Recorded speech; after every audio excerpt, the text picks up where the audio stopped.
Hello dear students, क्या हालचाल। बढ़िया एकदम। बहुत बहुत स्वागत है आप सभी लोगों का एजुकेशन के इस महाअभियान में जिसका नाम है क्या, फिजिक्स वाला। और फिजिक्स वाला की इस उम्मीद 2023 की जर्नी में बच्चों आप सबका स्वागत है। दोस्तों मैं विनीत द्विवेदी आपका स्वागत करता हूं। और आज हम और आप लोग बच्चों मिल करके इनऑर्गेनिक केमिस्ट्री के एक छोटे से चैप्टर बच्चों हाइड्रोजन को कंप्लीट करेंगे। और इससे संबंधित वो सारी इंफॉर्मेशन जो हमें नीट 2023 एग्जाम के लिए बच्चों एकदम लास्ट मिनट पे रिवाइज करनी चाहिए, उसके बारे में भी बातें करेंगे, उसको भी बच्चों याद करेंगे। और इस चैप्टर के सारे इंपॉर्टेंट महत्वपूर्ण पहलुओं और कंसेप्ट को भी बच्चों सीखेंगे। तो चलिए भाई, जल्दी से आप सब लोग जुड़ जाइए, कॉपी पेन लेकर के मेरे साथ बैठ जाइए और हम लोग इस छोटे से चैप्टर को बच्चों चलिए जल्दी से कंप्लीट करते हैं। दोस्तों हम लोग के पास समय बहुत कम बचा है क्योंकि नीट 2023 एग्जाम एकदम हम लोग के सामने खड़ा हुआ है। तो चलिए बिना देरी के चैप्टर को शुरू करते हैं और इस चैप्टर के सारे इंपॉर्टेंट कंसेप्ट जो एनसीईआरटी में बच्चों छुपा छुपा करके लिखे हुए हैं उनको चलिए बच्चों ढूंढ करके निकालते हैं। चलिए भाई, तो शुरू करते हैं आज के इस सेशन को। तो जैसा हमने बोला, आज के हम लोग की ये जो लेक्चर रहेगा इसमें थ्योरी और कंसेप्ट को हम लोग बच्चों सीखेंगे। एनसीईआरटी की जो भी इंपॉर्टेंट लाइंस है उनको हम एनसीईआरटी सार करके बच्चों हम लोग अंडरस्टैंड करेंगे, नोट डाउन करेंगे और साथ ही करेंगे क्या, इस चैप्टर से रिलेटेड जो भी पीवाईक्यूज हैं, प्रैक्टिस क्वेश्चंस है, उनके बारे में भी डिस्कशन होगा। ठीक है, तो भाई देखिए सबसे पहले शुरुआत करते हैं हाइड्रोजन के बारे में। दोस्तों देखिए, हाइड्रोजन जो है ये हमारी दुनिया में बच्चों, हमारी दुनिया में खूब मौजूद है। दोस्तों हमारी दुनिया में बच्चों खूब मौजूद है। अगर मैं यूनिवर्स की बात करूं तो यूनिवर्स में शक्ति का जो केंद्र है दैट इज बच्चों हाइड्रोजन, क्योंकि हम सभी जानते हैं कि सन में जितने भी स्टार्स में जो मेन फ्यूल है दैट इज बच्चों हाइड्रोजन, जो कि फ्यूजन बन के हीलियम में कन्वर्ट होता है। तो हम कह सकते हैं इस पूरी की पूरी दुनिया को, इस ब्रह्मांड को चलाने वाला जो एलिमेंट है दैट इज बच्चों हाइड्रोजन। अब अगर हम बात करें इसकी अपनी अर्थ में, तो बच्चों हमारी अर्थ में हाइड्रोजन फ्री स्टेट में तो बहुत ज्यादा नहीं है, लेकिन हाँ कंबाइन स्टेट में सर बहुत अच्छी खासी मात्रा में है। पानी में बच्चों हाइड्रोजन एक one of the main constituent होता है, कंपोनेंट होता है। तो भगवान ने हमको हाइड्रोजन से खूब बच्चों एकदम परिपक्व किया हुआ है, हमारी पृथ्वी पे भी है और पृथ्वी के बाहर भी है। तो we can say that hydrogen is the most abundant element in universe. Universe बच्चों मोस्ट अबंडेंट है, हाँ अर्थ में बच्चों मोस्ट अबंडेंट नहीं होगा, लेकिन हाँ अर्थ में भी काफी अच्छी खासी मात्रा में मौजूद है। बच्चों हाइड्रोजन की जब हम प्रॉपर्टीज की बात करते हैं तो हाइड्रोजन हमारे लिए काफी महत्वपूर्ण पड़ जाता है, क्योंकि हाइड्रोजन आगे चल के बच्चों वर्ल्ड की एनर्जी का बच्चों समाधान होने वाला है। क्योंकि हाइड्रोजन का जब कंबशन होता है तो उसमें बच्चों कोई भी पॉल्यूशन नहीं होता है। हाइड्रोजन के कंबशन में बच्चों कोई भी पॉल्यूशन नहीं होता है। तो ये बच्चों जो रिएक्शन है, ये बच्चों आज से कुछ सालों के बाद हमारी एनर्जी की बच्चों सारी की सारी डिमांड पूरी होगी इसी रिएक्शन के द्वारा। ठीक है, तो hydrogen is the future fuel, हमारी बच्चों जिंदगी का फ्यूचर फ्यूल है और इसी से ही बच्चों हमारी आगे आने वाली जनरेशन बच्चों दौड़ेगी। अभी तो पेट्रोल से चल रही है, आगे चल के बच्चों हाइड्रोजन से दौड़ेगी। खैर, हमको हाइड्रोजन की इंपॉर्टेंस के बारे में तो जानकारी है ही, हम हाइड्रोजन की बच्चों केमिस्ट्री पढ़ना चाहते हैं। दोस्तों हाइड्रोजन की केमिस्ट्री में एक बहुत ही इंपॉर्टेंट पॉइंट आपको याद रखना है क्या सर, कि हाइड्रोजन की जो बॉन्ड डिसोसिएशन एनर्जी होती है, हाइड्रोजन की बच्चों जो बॉन्ड डिसोसिएशन एनर्जी होती है वो किसी भी सिंगल बॉन्ड की बॉन्ड डिसोसिएशन एनर्जी की तुलना में सबसे अधिक होती है। बहुत बड़ी बात है, जितने भी हमारे पास सिंगल बॉन्ड होते हैं दोस्तों, जितने भी हमारे पास सिंगल बॉन्ड होते हैं उन सभी सिंगल बॉन्ड में हाइड्रोजन का बच्चों सिंगल बॉन्ड सबसे ज्यादा मजबूत होता है। ये बच्चों एनसीईआरटी की एक पॉइंट है जो कि हमको याद रखना सर आवश्यक है। ठीक है, बाकी क्या चीजें कोई हाइड्रोजन की है जो हमें काम की है? नहीं बच्चों, कोई काम के नहीं है, बस यही दो पॉइंट हमारे लिए बच्चों अभी शुरुआत में काम के हैं। चलिए अब देखिए, एनसीईआरटी को जब हम स्टडी करते हैं, क्योंकि नीट में तो हमारे लिए सब कुछ एनसीईआरटी है, एग्जाम वाला एनसीईआरटी को रेत के सवाल बनाएगा। तो नीट में बच्चों जब हम एनसीईआरटी के हिसाब से जब पॉइंट ऑफ व्यू को जब हम स्टडी करते हैं इस चैप्टर में, तो शुरुआत में बच्चों हमको हाइड्रोजन की पोजीशन के बारे में बच्चों डिस्कशन होता है। देखिए दोस्तों, पीरियोडिक टेबल में हाइड्रोजन को एक अलग स्थान दिया गया है, उसको ग्रुप 1 में, अब देखें तो ग्रुप 1 में ही होता है, लेकिन उसको पूरी तरह से बच्चों ग्रुप 1 एलिमेंट्स का पार्ट नहीं माना जाता है। हाइड्रोजन की एक सेपरेट स्पेस है। इसके पीछे बच्चों रीजन ये होता है कि हाइड्रोजन की जो पोजीशन है पीरियोडिक टेबल में बहुत पहले से ही बच्चों बहुत कंट्रोवर्शियल थी, लेकिन फिर बाद में लोगों ने इसको फिर ग्रुप 1 एलिमेंट्स के साथ में डाल दिया है। लेकिन हाइड्रोजन की बहुत सारी ऐसी प्रॉपर्टीज हैं जिसके हिसाब से हाइड्रोजन एल्कली मेटल के साथ रिजेंबल करता है, और बहुत सारी ऐसी प्रॉपर्टीज है हाइड्रोजन की जो हाइड्रोजन को हैलोजन की तरह बच्चों रिजेंबल कराती हैं, उसके जैसा बच्चों बनाती हैं। तो वो कौन कौन सी प्रॉपर्टीज हैं जो बच्चों हाइड्रोजन को एल्कली मेटल के जैसा बनाती हैं। तो resemblance of hydrogen with alkali metal, हमें इंपॉर्टेंट प्रॉपर्टी सर याद रखनी होगी। बच्चों देखिए सबसे पहली चीज क्या है, outer electronic configuration. Outer shell में, outer shell of both hydrogen and alkali, outer shell of both hydrogen and alkali contain क्या, 1 इलेक्ट्रॉन। कंटेन क्या सर, 1 इलेक्ट्रॉन। ठीक है सर, बहुत अच्छी बात है। जिस तरीके से बच्चों एल्कली मेटल कैटायन बनाते हैं, जिस तरीके से बच्चों एल्कली मेटल कैटायन बनाते हैं, Na प्लस के plus Li plus, Na plus के प्लस Li प्लस, उसी तरीके से बच्चों हमारा हाइड्रोजन भी कैटायन बनाता है H प्लस। तो कैटायनिक जो फॉर्मेशन है उसका जो बच्चों फॉर्मूला है वो काफी हद तक एल्कली वाले कैटायन के जैसा ही है। एक प्रॉपर्टी बच्चों बहुत बहुत इंपॉर्टेंट है, क्या, both hydrogen and alkali metals are strong reducing agent, they both are strong reducing agent।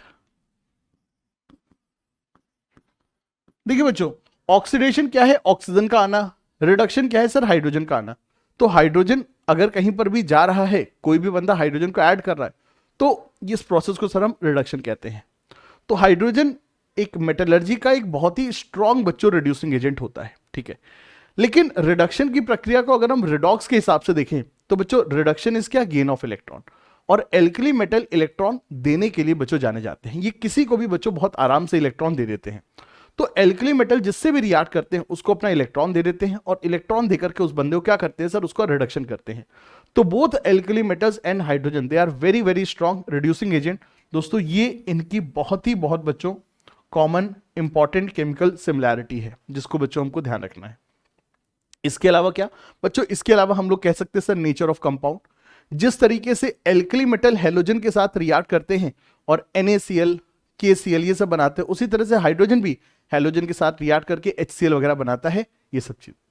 तो ये सब बच्चों चीजें हमारी हैं जो एल्कली मेटल और हाइड्रोजन के बीच में बच्चों सिमिलर है। ठीक है, इसके अलावा हाइड्रोजन की कुछ प्रॉपर्टीज ऐसी हैं जो बच्चों हाइड्रोजन की हैलोजन के जैसे भी हैं, जैसे कि बच्चों both halogen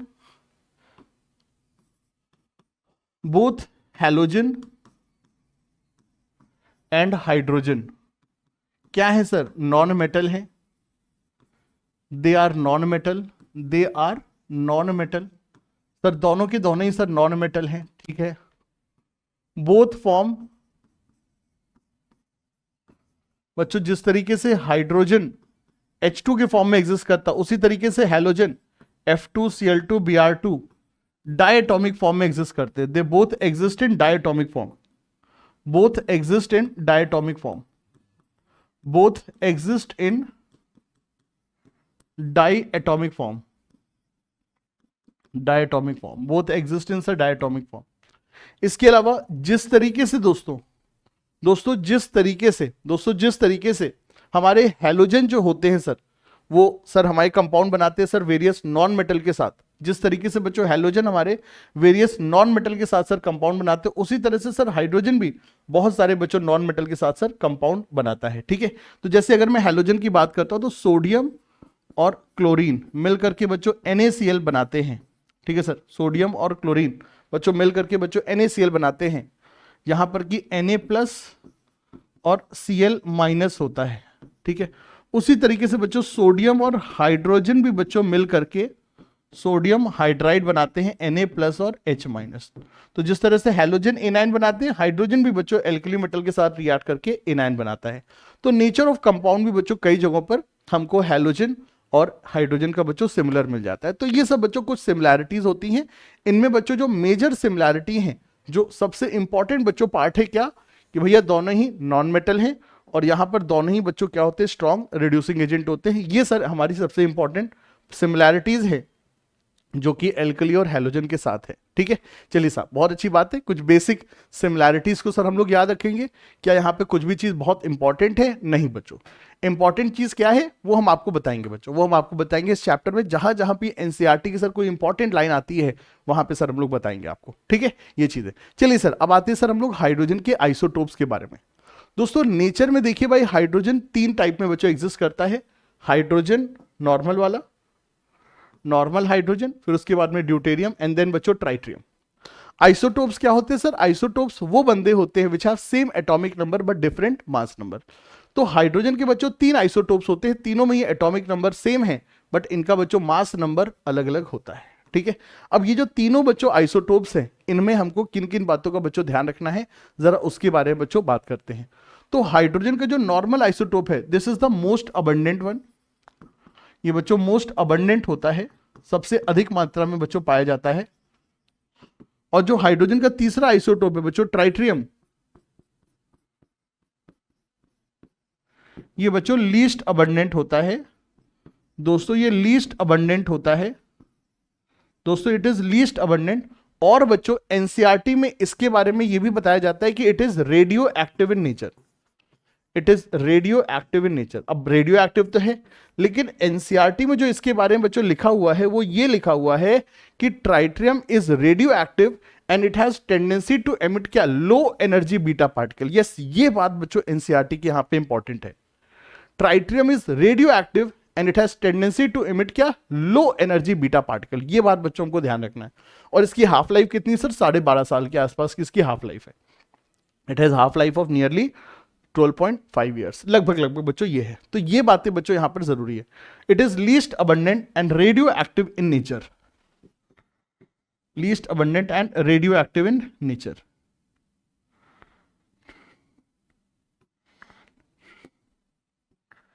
radio active in nature. जो ड्यूटेरियम होता है, इसका बच्चों काफी अच्छा खासा इसका स्पेशल बच्चों एप्लीकेशन होता है। स्पेशली बच्चों न्यूक्लियर रिएक्टर्स वगैरह में बच्चों ये ऐसे कूलेंट के तौर पे इस्तेमाल में होता है। प्लस हम लोग इसको एनएमआर वगैरह जब लेते थे, जब कोई भी केमिकल कंपाउंड का जब स्ट्रक्चर हम लोग एग्जामिन करना चाहते हैं, तो एनएमआर वगैरह बच्चों लेते समय भी हम लोग इसको ड्यूटेटेड सॉल्वेंट में बच्चों किसी भी कंपाउंड का एनएमआर लेते। तो इट हैज वेरी स्पेसिफिक बच्चों यूज, जिस कारण से काफी कॉस्टली भी बच्चों हो जाता है हमारा ड्यूटेरियम। ठीक है, तो इट हैज वेरी स्पेसिफिक बच्चों एप्लीकेशन। बहुत अच्छी बात है। अब इन आइसोटोप के बारे में जो आपको मेन चीज बच्चों याद रखनी है वो ये है क्या, कि ये जो आइसोटोप्स है, देखो एनसीईआरटी में इन आइसोटोप्स के बारे में क्या लिखा हुआ है बच्चों। देखिए इन एनसीईआरटी में इन आइसोटोप्स के बारे में क्या लिखा हुआ है। Since these isotopes have same electronic configuration, जो बात आपको बेटा इसमें याद रखनी है वो ये है, since these isotopes have same electronic configuration they have almost same chemical properties. ये लाइन सर हमको ध्यान रखनी, नीट के पॉइंट ऑफ व्यू से एसर्शन रीजन के सवालों के लिए सर हमको मेंटली प्रिपेयर रहना है। एनसीईआरटी की लाइन से सर बच्चों चीजें बन सकती हैं, तो ये बात बेटा आइसोटोप्स के लिए हम लोग याद रखेंगे कि हाइड्रोजन के जो आइसोटोप्स है उनका इलेक्ट्रॉनिक कन्फिगरेशन सेम है, so they have same chemical properties, but the only difference is in their rate of reaction, mainly due to their difference enthalpy of bond dissociation energy. ठीक है ये चीज। However, in physical property, these isotope differ considerably due to their large mass differences। बच्चों इन बातों को sir हमको ध्यान रखना बहुत बहुत आवश्यक है। बच्चों इन आइसोटोप्स का रेट ऑफ रिएक्शन अलग अलग होता है।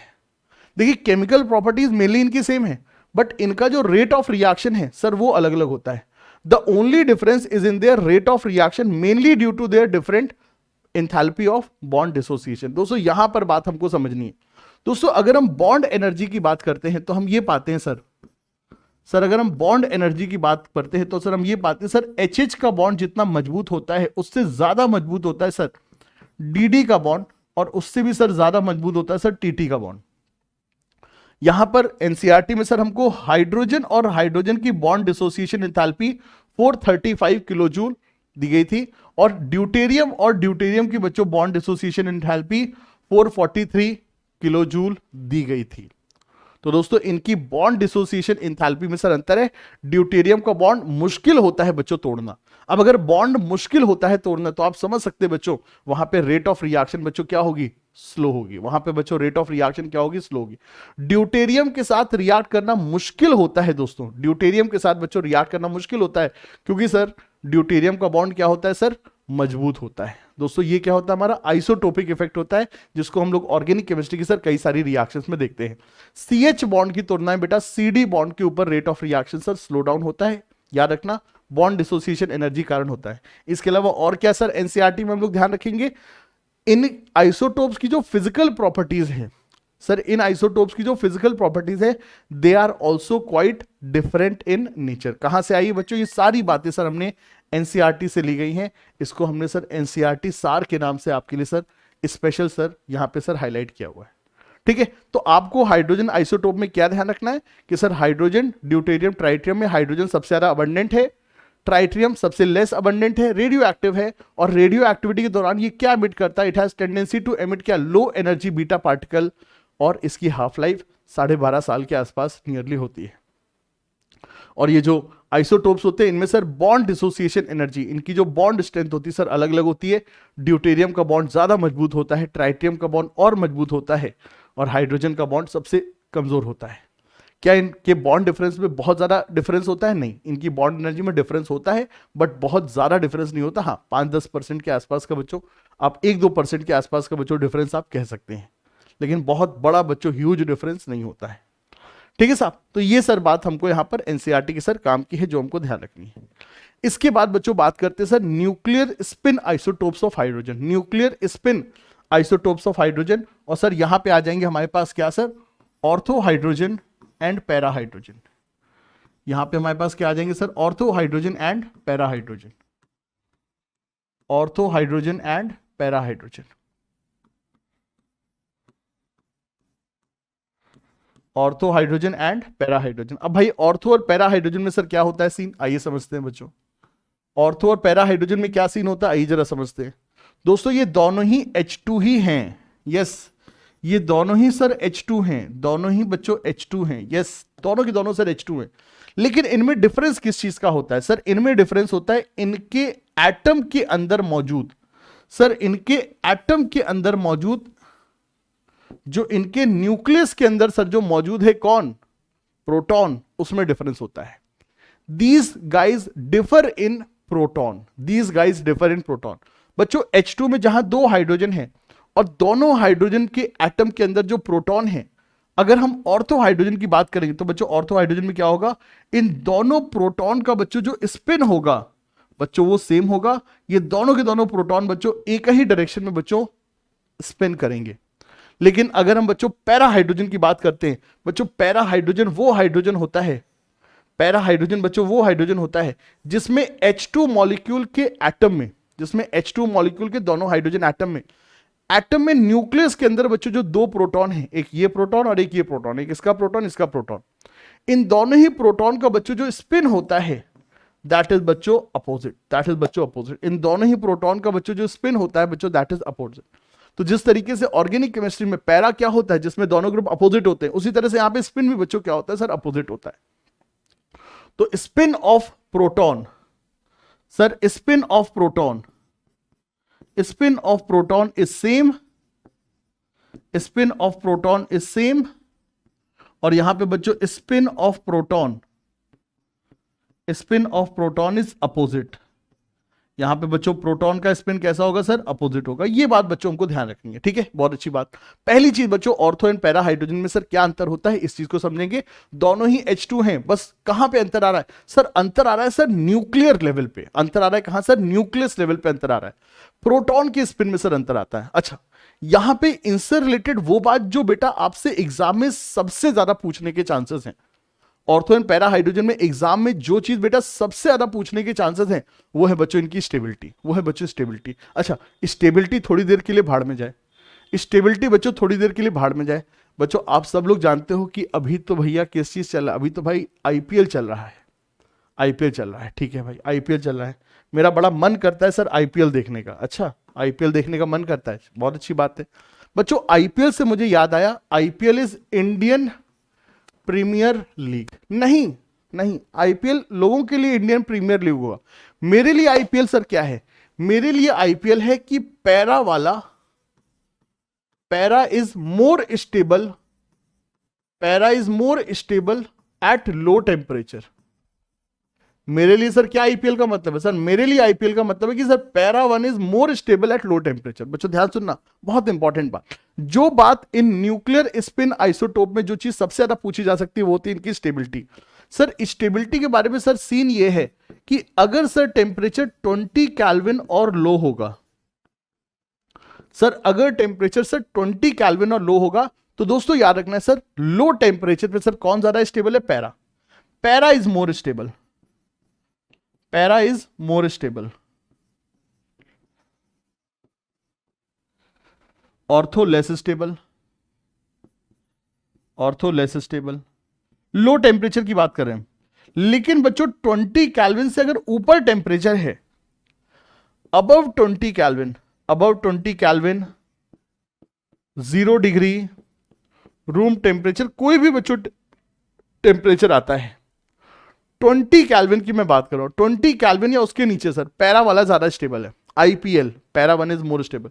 लेकिन बच्चों अगर, लेकिन दोस्तों अगर टेम्परेचर 20 केल्विन से अधिक है, लेट से आपको 80 केल्विन दिया गया, लेट से आपको 100 केल्विन दिया है, लेट से आपको 0 डिग्री दिया है, लेट से आपको रूम टेम्परेचर दिया है, लेट से आपको 100 डिग्री दिया है, तो हाई टेम्परेचर पे बच्चों, हाई टेम्परेचर पे दोस्तों, हाई टेम्परेचर पे ortho is more stable, ortho is more stable and para is less stable, para is less stable. ये दोस्तों बात हमको ध्यान रखनी है। बस इतनी चीज बच्चों है जो हमको ऑर्थो एंड पैरा के बारे में सर ध्यान रखनी है। क्या सर? कि लो टेम्परेचर पे para is more stable IPL, और हाई टेम्परेचर पे sir ortho is more stable. यहां पे हमारे बच्चों का सवाल सर आ रहा है, आपके मन में एक सवाल उत्पन्न हो रहा है क्या कि सर अगर एग्जाम में सर टेम्परेचर ही नहीं दिया है तो? मुन्नालाल अगर टेम्परेचर नहीं दिया है दोस्तों, अगर टेम्परेचर नहीं दिया है तो आप क्या मानोगे सर? आप मानोगे रूम टेम्परेचर, और सर रूम टेम्परेचर में क्या है sir? Ortho is more stable. Room temperature में sir ortho one is more stable. ठीक है भाई, इस चीज को याद रखेंगे। बहुत उम्दा, सॉलिड, ग्रेट, नाइस, वंडरफुल, बहुत अच्छी बात है। चलिए सर आगे बढ़ते हैं सर, आगे बढ़ते हैं सर। और क्या क्या सर हमको इस चैप्टर में सर जानने का है दोस्तों? इसके बाद एनसीईआरटी के में हम लोग इस चैप्टर में चलते हैं कहां पे सर? Preparation of hydrogen. हमको सर हाइड्रोजन की प्रिपरेशन के बारे में सर बातचीत करनी है। अब देखो बच्चों, किसी भी चीज का जब प्रिपरेशन होता है तो वहां पे देखिए हमको दो तरह के प्रिपरेशन को सर पढ़ना होता है। पहला प्रिपरेशन सर क्या होता है? सर पहला प्रिपरेशन होता है, क्या हमारी आवाज सब कुछ सही है? हाँ सर आवाज तो सब कुछ सही है, ठीक है बच्चों। पहला प्रिपरेशन क्या होता है सर? पहला प्रिपरेशन होता है कि हम उस चीज को सर लेबोरेटरी लेवल पे सर कैसे बना सकते हैं। दोस्तों पहला प्रिपरेशन का तरीका क्या होता है कि हम उस चीज को सर लेबोरेटरी लेवल पे सर कैसे बना सकते हैं। और दूसरा प्रिपरेशन का टेक्निक क्या होता है कि हम उसको इंडस्ट्रियल लेवल पे सर कैसे बना सकते हैं। देखिए लेबोरेटरी स्केल पे जब हम किसी चीज को बना रहे होते हैं तो सर हमारा एम होता है क्या कि वो चीज कन्वीनियंटली बन जाए, भले ही उसको बनाने में सर थोड़ा बहुत ज्यादा समय लगे। लेकिन जब हम इंडस्ट्रियल स्केल पे जाते हैं तो हमारा पूरा का पूरा खेल होता है क्या? कॉस्टिंग पे। तो अगर हम बच्चों हाइड्रोजन को स्मॉल स्केल पे बनाना चाहते हैं सर, लैब स्केल पे सर बनाना चाहते हैं, तो लैबोरेटरी स्केल में hydrogen banana is very very easy. Laboratory scale में बच्चों hydrogen banana is very very easy. दोस्तों मुझे अपने घर में भी अगर अपनी बच्ची के लिए हाइड्रोजन गैस तैयार करनी होती, कुछ नहीं करता हूं मैं, सोडियम हाइड्रोक्साइड लेता हूं, उसमें एल्यूमिनियम के फॉइल डालता हूं, गुब्बारा लगा देता हूं सर, पूरी पूरी हाइड्रोजन सर तैयार हो जाती है। सबसे बेहतरीन तरीका, कहीं इधर उधर हाइड्रोजन का गुब्बारा लेने की जरूरत नहीं, सबसे बेहतरीन तरीका। तो अगर आप बच्चों हाइड्रोजन को घर पे बनाना चाहते हैं, the best thing is use of acid और बेस। सर एसिड और बेस के द्वारा सर हाइड्रोजन को हम स्मॉल स्केल में सर लेबोरेटरी में सर बना सकते हैं। In laboratory hydrogen can be prepared by using, in laboratory hydrogen can be prepared by using acid and base और उसकी रिएक्शन विद मेटल। ठीक है भाई, तो क्या सीन है यहां पे जरा समझते हैं बच्चों। अगर हम जिंक को एक्वस HCl के साथ ट्रीट करते हैं तो सर ZnCl2 बनेगा और साथ में हाइड्रोजन गैस मिलेगी। जिंक क्या? जिंक हो गया, आयरन हो गया, टिन हो गया, कोई से भी बच्चों इस तरह के मेटल लें तो बेटा वो एसिड के साथ रिएक्ट करके सर सॉल्ट बना लेंगे और क्या करेंगे सर? हाइड्रोजन गैस लिबरेट करेंगे। कोई भी बच्चों एक्टिव मेटल के साथ ये चीज होगी। ये चीज एसिड के साथ भी संभव है और बच्चों ये चीज बेस के साथ भी संभव है। जिंक एक एम्फोटेरिक मेटल है, वो बेस के साथ भी रिएक्ट कर सकता है। इसी तरीके से एल्यूमिनियम भी एक एम्फोटेरिक मेटल है बेटा, वो भी बेस के साथ रिएक्ट कर सकता है और बेस के साथ रिएक्ट करके हाइड्रोजन गैस लिबरेट कर सकता है।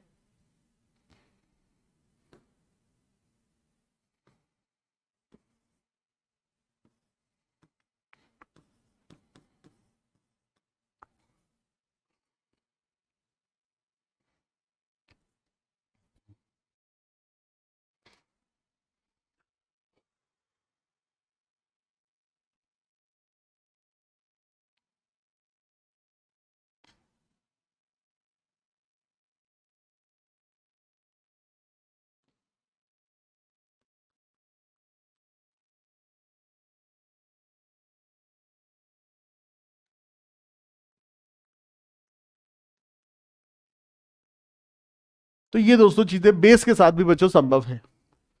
तो मेटल्स अगर हमारे पास रिएक्टिव मेटल है बेटा, रिएक्टिव मेटल एसिड के साथ रिएक्ट करके सर हाइड्रोजन गैस देता है।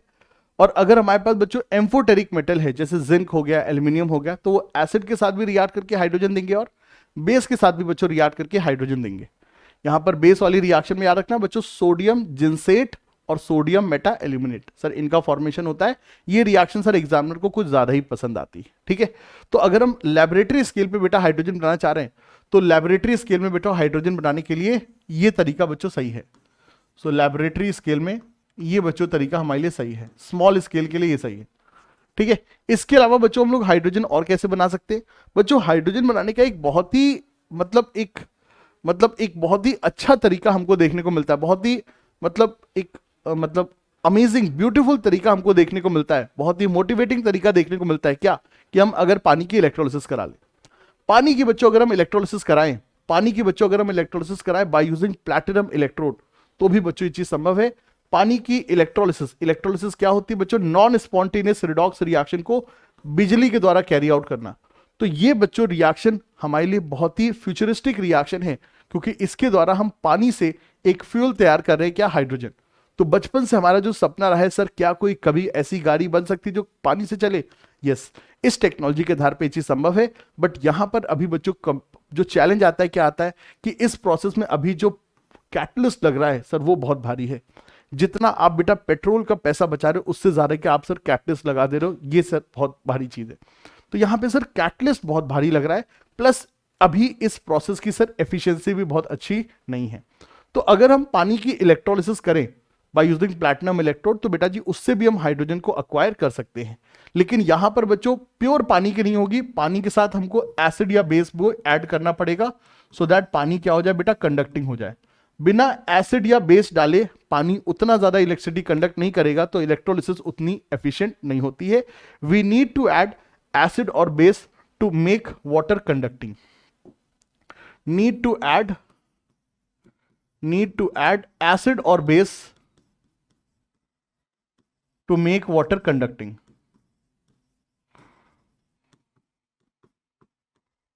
वाटर को बेटा कंडक्टिंग बनाने के लिए हमने बच्चों उसमें एसिड और बेस को भी सर ऐड करना पड़ता है। बहुत अच्छी बात। अब यहां पे बच्चों बातचीत आ जाती है सर एनसीईआरटी सार की। सर एनसीईआरटी की गोल्डन लाइन जो हमारे को एग्जाम के फॉर्म में आ सकती है, वो बच्चों एनसीईआरटी में ये लाइन हमको दी गई है कि सर अगर हम चाहते सर बहुत हाई प्योरिटी की हाइड्रोजन बनाना, तो दोस्तों उसके लिए एनसीईआरटी में आपको जो तरीका बोला गया, you have to stick with it, कि सर अगर आप चाहते हो बहुत हाई प्योरिटी की हाइड्रोजन बनाना, तो इसके लिए आपको बेरियम हाइड्रोक्साइड की इलेक्ट्रोलिसिस करनी पड़ेगी। सर आपको बेरियम हाइड्रोक्साइड की सर इलेक्ट्रोलिसिस करनी पड़ेगी बाय यूजिंग निकल इलेक्ट्रोड। ये लाइन आपको सर सीधे सीधे एज सच बच्चों याद रखनी है। सो एनसीईआरटी में हमको ये दिया गया है, आपसे एग्जाम में पूछ सकते हैं कि कौन सा प्रोसेस है जिससे हाइड्रोजन की हाई प्योरिटी वाली हाइड्रोजन से तैयार की जा सकती है, तो you have to recognise this line, ठीक है। ये चीजें बहुत अच्छी बात है, बहुत अच्छी बात है। इसके अलावा बच्चों अगर हम एक्वस NaCl की इलेक्ट्रोलिसिस करते हैं, दोस्तों अगर हम एक्वस NaCl की सर अगर हम इलेक्ट्रोलिसिस करते हैं, तो बेटा जी एक्वस NaCl की इलेक्ट्रोलिसिस करने पे जो प्रोडक्ट हमारे पास आते हैं, हम लोग इलेक्ट्रोकेमिस्ट्री चैप्टर में सर हम सब ने पढ़ा हुआ है, सर हाइड्रोजन गैस मिलेगा कैथोड पर, क्लोरीन गैस मिलेगा सर एनोड पर, और NaOH मिलेगा क्या sir, as a by product. Sir NaOH क्या होगा यहां पे सर, बाय प्रोडक्ट होगा। ठीक है, यहां पे सर ओवर पोटेंशियल का भी कंसेप्ट होता है, बट वहां पे अभी हमें जाने की जरूरत नहीं है। तो एक्वस NaCl की इलेक्ट्रोलिसिस से हमको क्लोरीन बनाते हैं सर। ये क्लोरीन बनाने का इंडस्ट्रियल तरीका है, लेकिन वहां पर भी सर हमको कैथोड पे सर हाइड्रोजन गैस मिल जाता है। तो सर ये भी हमारे लिए हाइड्रोजन बनाने का एक सर तरीका हो सकता है। लेकिन जो मेन इंडस्ट्रियल मेथड है दोस्तों, जो मेन इंडस्ट्रियल मेथड है वो सर हमारे पास ये है। तो हाइड्रोजन बनाने का बेटा जो इंडस्ट्रियल तरीका है सर वो है ये, क्या, बाय यूजिंग हाइड्रोकार्बन और बाय यूजिंग कोल। सर हमारे पास ना तो इतनी सारी बिजली है कि हम पानी की इलेक्ट्रोलिसिस करें, ना हमारे पास इतनी बिजली है कि हम बेरियम हाइड्रोक्साइड की इलेक्ट्रोलिसिस करें, ना हमारे पास इतना सारा केमिकल है चाइना की तरह कि हम एसिड बेस इस्तेमाल करके मेटल के द्वारा हाइड्रोजन बनाएं, ये तो वैसे भी लैब वाला तरीका है, और ना ही हमारे पास इतनी बिजली है कि हम NaCl की इलेक्ट्रोलिसिस करें। तो बेटा ऊपर के जितने भी मेथड हैं they all are electricity dependent, और इंडिया में बच्चों अभी इलेक्ट्रिसिटी उतनी ज्यादा अबंडेंस में नहीं है, हमारे पास एनर्जी उतनी ज्यादा बच्चों सस्ती नहीं है। तो अभी हमारे लिए जो बच्चों सबसे बेहतरीन चीज है वो है क्या, टू प्रिपेयर हाइड्रोजन यूजिंग क्या, यूजिंग पेट्रोलियम प्रोडक्ट या फिर बच्चों कोल। अभी एज ए इंडियन बच्चों हमारे पास पेट्रोलियम प्रोडक्ट भी बहुत ज्यादा नहीं है, हम लोग भाई गल्फ कंट्री से पेट्रोलियम बच्चों इंपोर्ट करते हैं, लेकिन हमारे बिहार, झारखंड, उड़ीसा में, छत्तीसगढ़ में भर भर के बच्चों कोयले की खदानें हैं, और ये जो बच्चों कोयले की खदानें ये हमको बच्चों कोल रिच कंट्री का बच्चों दर्जा देती हैं। तो हमारे पास कोल इतना अधिक मात्रा में है कि हम अपनी एनर्जी नीड को बेटा फुलफिल कर सकते हैं। हाँ भले ही थोड़ा सा बेटा कार्बन डाइऑक्साइड एमिट होता है, बट स्टिल ऊपर वाले ने हमको कोल खूब अच्छी खासी मात्रा में दिया हुआ है। और यही जो बच्चों कोल है दोस्तों, यही जो कोल है, इस कोल के द्वारा हम लोग बच्चों हाइड्रोजन को प्रिपेयर कर सकते हैं। कैसे प्रिपेयर करते हैं आइए बच्चों जरा देखते हैं। तो to prepare hydrogen we can, industrial level पे हम लोग बच्चों कोल का सर सहारा लेते हैं। क्या सर यहां पर दिया गया है, commercially hydrogen is prepared by cracking of petroleum. Cracking of petroleum बच्चों हमारे पास अगर हाइड्रोकार्बन है CnHm, तो बेटा क्रैकिंग करके हम इनमें कार्बन और सर हाइड्रोजन को सर हम अलग करते हैं। क्रैकिंग करके सर हम कार्बन और हाइड्रोजन को सर हम अलग करते हैं, सर मॉलिक्यूल के बॉन्ड सर ब्रेक करते हैं और इस तरह सर हम हाइड्रोजन को अलग करते हैं। तो एक तरीका ये है पेट्रोलियम प्रोडक्ट्स की सर क्रैकिंग करना, पेट्रोलियम प्रोडक्ट्स को सर छोटे हाइड्रोकार्बन से कन्वर्ट करना, और इस प्रोसेस में सर हमको हाइड्रोजन गैस मिलती है। ठीक है, बड़े हाइड्रोकार्बन को छोटे हाइड्रोकार्बन में तोड़ना कहलाता है क्या, क्रैकिंग, और इस प्रोसेस में सर हमको हाइड्रोजन गैस मिलती है। पहला तरीका ये हो गया। और इंडिया के लिए जो सबसे बेहतरीन तरीका है उस पर सर बात करते हैं। सर हम लोग क्या लेते हैं, सर हम लोग लेते हैं हॉट कोयला, हॉट कोल, और उसके ऊपर सर हम लोग स्टीम पास करते हैं। अब कोयला और स्टीम बच्चों आपस में रिएक्ट करके बनाते हैं सर CO+H2। कोयला और स्टीम सर आपस में रिएक्ट करके क्या बनाते हैं सर, CO+H2। और इस CO+H2 में अगर हम और स्टीम पास कर देते हैं, इसमें बेटा और स्टीम पास कर देते हैं, तो सर हमको मिल जाता है CO2+2H2। तो इस तरीके से बच्चों हम लोग हाइड्रोजन गैस को बच्चों प्रिपेयर करते हैं by the action of steam over coal. यहां पर बच्चों हमारे लिए क्या चीज काम की है दोस्तों, यहां पे हमारे लिए काम की चीज है ये कैटलिस्ट। बच्चों इस प्रोसेस में जो कैटलिस्ट का इस्तेमाल होता है दैट इज आयरन क्रोमेट। इस पूरी की पूरी प्रक्रिया में जो कैटलिस्ट का इस्तेमाल होता है बच्चों दैट इज आयरन क्रोमेट। और ये है हमारा क्या सर, एनसीईआरटी सार। एनसीईआरटी की वो लाइन जिसको नीट वाले सीधे सीधे बच्चों एग्जाम के में यूज कर सकते हैं। तो इंडिया के लिए बच्चों हाइड्रोजन बनाने का जो कमर्शियल तरीका है वो है बच्चों क्या, कोल और स्टीम की रिएक्शन जिससे बच्चों CO और H2 बनती है। फिर CO और H2 को दोबारा से जब हम पानी के स्टीम के साथ मिक्स करते हैं तो ये CO2 और 2H2 में कन्वर्ट हो जाती है। CO2 को कैसे हम अलग कर सकते हैं बेटा, CO2 को अलग करने के लिए बहुत ही सिंपल तरीका है, इसको बेटा लाइम वाटर से पास कर दो, KOH से पास कर दो। CO2 एक एसिडिक गैस है बेटा, बेस में डिसॉल्व हो जाएगी और आपको प्योर हाइड्रोजन गैस मिल जाएगी। तो that is the best method to prepare hydrogen on industrial level. यहां पे कैटलिस्ट क्या यूज होता है सर, आयरन क्रोमेट बच्चों एज ए कैटलिस्ट यूज होता है। ठीक है, ये चीजें। अब दोस्तों यहां पर हमको एनसीईआरटी में कुछ चीजें बोला गया, क्या बोला गया जरा इसको पढ़ लेते हैं हम लोग। और नीट में जिस तरीके सवाल आते हैं सर, ये लाइन ये पैसेज हमारे लिए सर इंपॉर्टेंट हो जाता है। क्या सर हमको बोला गया, जरा ध्यान देते हैं। The mixture of CO and H2 बच्चा लोग, the mixture of CONH2 is called water gas. हाँ, वाटर के एक्शन से बन रही तो वाटर गैस कह रहे हैं, ठीक है। The mixture of CONH2 is called water gas. As this mixture of CONH2 is used for synthesis of methanol. हाँ, यहां पे सर मेथेनॉल बनाने के लिए भी सर इस मिक्सचर का इस्तेमाल होता है, जिसमें कोबाल्ट एज ए कैटलिस्ट लगता है, जिसमें बेटा कोबाल्ट एज ए कैटलिस्ट लगता है, ठीक है। एंड नंबर ऑफ हाइड्रोकार्बन्स, इस मिक्सचर का इस्तेमाल बहुत सारी चीजों को बनाने के लिए होता है। It is also referred as synthesis gas और सिन गैस। अच्छा, तो कार्बन मोनोऑक्साइड और H2 के मिक्सचर को हम वाटर गैस भी कहते हैं और सिन गैस भी कहते हैं। ये है हमारा एनसीईआरटी सार, ये है बच्चों हमारा एनसीईआरटी का एक की पॉइंट जो बेटा जी हमको ध्यान रखना है। Mixture of CONH2 is known as water gas और सिन गैस, दोनों ही बेटा सेम चीजें हैं। अच्छा, यहां पे अब आगे बता रहा है, आजकल सिन गैस को हम लोग सीवेज, मतलब जो हम लोग का जो वेस्ट होता है बच्चों, जो पाइपलाइन बच्चों वेस्ट होता है, जो सीवेज वाटर होता है, उसमें बहुत सारा बच्चों हाइड्रो का, उसमें बहुत सारा जो फालतू की जो कचरा है उसको भी बेटा डिकम्पोज करके सर मिथेन गैस और ये सब गैसेस बच्चों बनाई जाती है, ठीक है। तो ये भी सर यहां पर बताया जा रहा है, which we need to write but the main thing is CO और H2 का मिक्सचर सिन गैस और वाटर गैस के नाम से जाना जाता है। That is the thing which we need to remember in the form of NCERT सार। बहुत अच्छी बात, ग्रेट, नाइस, वंडरफुल।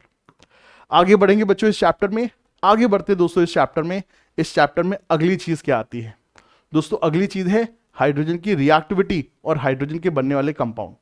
दोस्तों हाइड्रोजन के कंपाउंड में हाइड्रोजन की reaction with various type of element and formation of compound hydrides हमारे लिए सर इंपॉर्टेंट है। हाइड्रोजन पीरियोडिक टेबल के जो अलग अलग बंदों के साथ रिएक्ट करता है और रिएक्ट करके जो कंपाउंड बनाता है, उन कंपाउंड को सर हम हाइड्राइड्स कह रहे हैं, और उसके बारे में सर हमको इंफॉर्मेशन सर अब गैदर करनी है। हमको सर 3 तरह के हाइड्राइड्स के बारे में बताया गया है।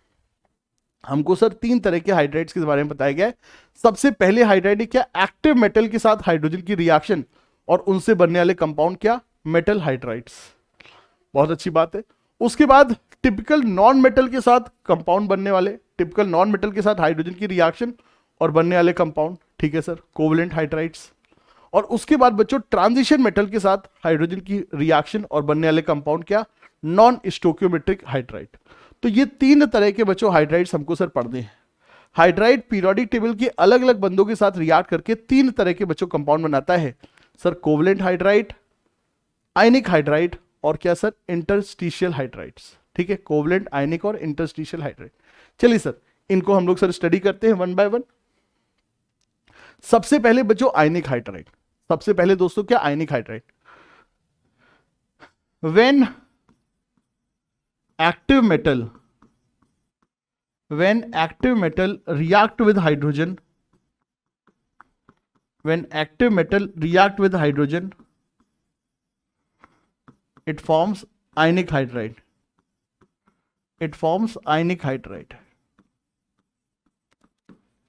It forms ionic hydride. बच्चों जैसे कि अगर हम लिथियम को बच्चों हाइड्रोजन के साथ अगर हम रिएक्ट कराएंगे तो सर हमको लिथियम हाइड्राइड मिलेगा। अब ये जो बच्चों लिथियम हाइड्राइड है, इसमें लिथियम कैटायन और हाइड्रोजन एज ए एनायन होता है। ठीक है, अब ये जो बच्चों हाइड्राइड्स होते हैं इनके बारे में ध्यान रखना, they are super strong base. They are super strong base. They are super strong base. They are super strong base. They are super strong base. जैसे कि बच्चों ऑर्गेनिक केमिस्ट्री में एक बहुत ही स्ट्रॉन्ग बेस होता है, कौन सा? Sodium hydride. Sodium hydride is one of the strongest base, is one of the strongest base, is one of the strongest base used in organic chemistry. One of the strongest base used in organic chemistry. बहुत ही तगड़ा बच्चों base होता है, बहुत ही बच्चों तगड़ा base होता है सोडियम हाइड्राइड। ठीक है, ये सब चीजें नॉर्मली ये जो एल्कली मेटल के साथ हाइड्रोजन की रिएक्शन पे जो हाइड्राइड्स बनते हैं, they are ionic in nature. Normally these hydrides are ionic in nature. Normally these hydrides are ionic in nature. These hydrides are ionic in nature. These hydrides are ionic in nature. लेकिन बच्चों Fazan rule के द्वारा, लेकिन दोस्तों Fazan rule के द्वारा अगर हमारे पास बच्चों लाइट मेटल्स हैं दोस्तों, फजान रूल के द्वारा अगर हमारे पास लाइट मेटल जैसे लिथियम हाइड्राइड हो गया, बेरिलियम हाइड्राइड हो गया, मैग्नीशियम हाइड्राइड हो गया, जहां पे कैटायन छोटा होता है, फजान रूल के द्वारा क्या कहता है कि अगर सर कैटायन छोटा है तो सर आयनिक कंपाउंड में कोवलेंट कैरेक्टर काफी हाई होता है। तो एनसीईआरटी में सर लिखा हुआ कि सर लाइट मेटल के जो हाइड्राइड्स होते हैं, lithium hydride, beryllium hydride, magnesium hydride, lithium hydride, beryllium hydride और magnesium hydride, sir they have sufficient covalent character, they have good amount of covalent character, they have good amount of covalent character। Sir इनमें covalent character झमाझम होता है, they have good amount of sir covalent character, sir इनमें covalent character sir काफी अच्छा खासा होता है। ठीक है, बहुत अच्छी बात। और दूसरी बात बच्चों, दूसरी बात क्या, दूसरी बात बच्चों क्या दोस्तों, वहीं अगर हमको याद रखना है बच्चों, याद रखना beryllium hydride and magnesium hydride are polymeric in nature, they are polymeric in nature, they are polymeric in nature, they are polymeric in nature। बच्चों ध्यान रखना, हमें ज्ञान के लिए नहीं पढ़ना, हमेशा सिलेक्शन के लिए पढ़ना है। और नीट का पेपर ये कहता है कि आपको सिर्फ और सिर्फ एनसीईआरटी के कॉन्टेक्स्ट में ही सर पढ़ना है, जो चीजें सर एनसीईआरटी में सर वही पढ़ना है। और हम एनसीईआरटी के बाहर जा ही नहीं सकते सर इस समय जब एग्जाम हमारे दहलीज पे खड़ा हुआ है। और वैसे ही बच्चों क्या जरूरत है जाने की, जब एनसीईआरटी के अंदर ही इतना सारा कंटेंट है तो क्या जाने की जरूरत है बच्चों। Beryllium hydride, magnesium hydrides are polymeric in nature, ये भी बात सर हमको जानने की जरूरी है। ध्यान रखना बच्चों, ध्यान रखना दोस्तों कि भाई बेरिलियम हाइड्राइड हैज क्या बच्चों, बेरिलियम हाइड्राइड हैज क्या,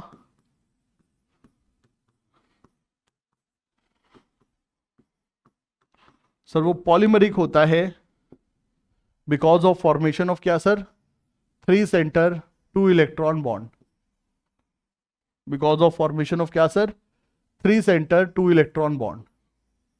वहां पे सर 3 सेंटर 2 इलेक्ट्रॉन बॉन्ड का फॉर्मेशन होता है और जिस कारण से सर वो पॉलीमरिक होता है,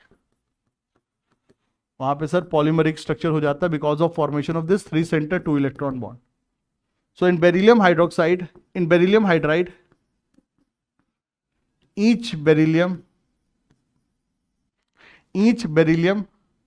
is surrounded by 4 3 center 2 electron bond।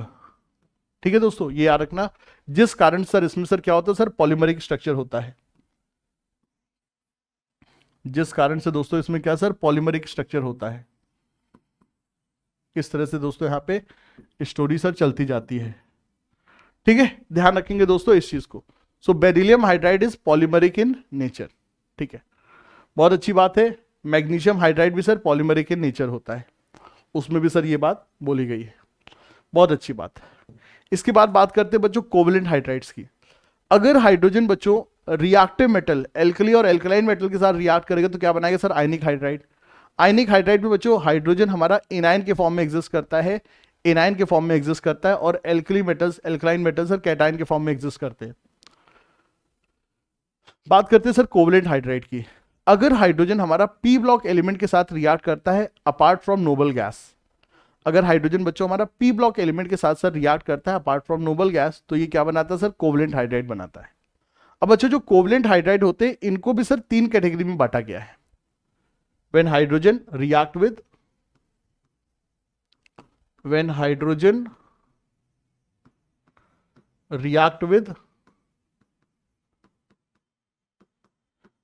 p block element, it forms covalent hydride.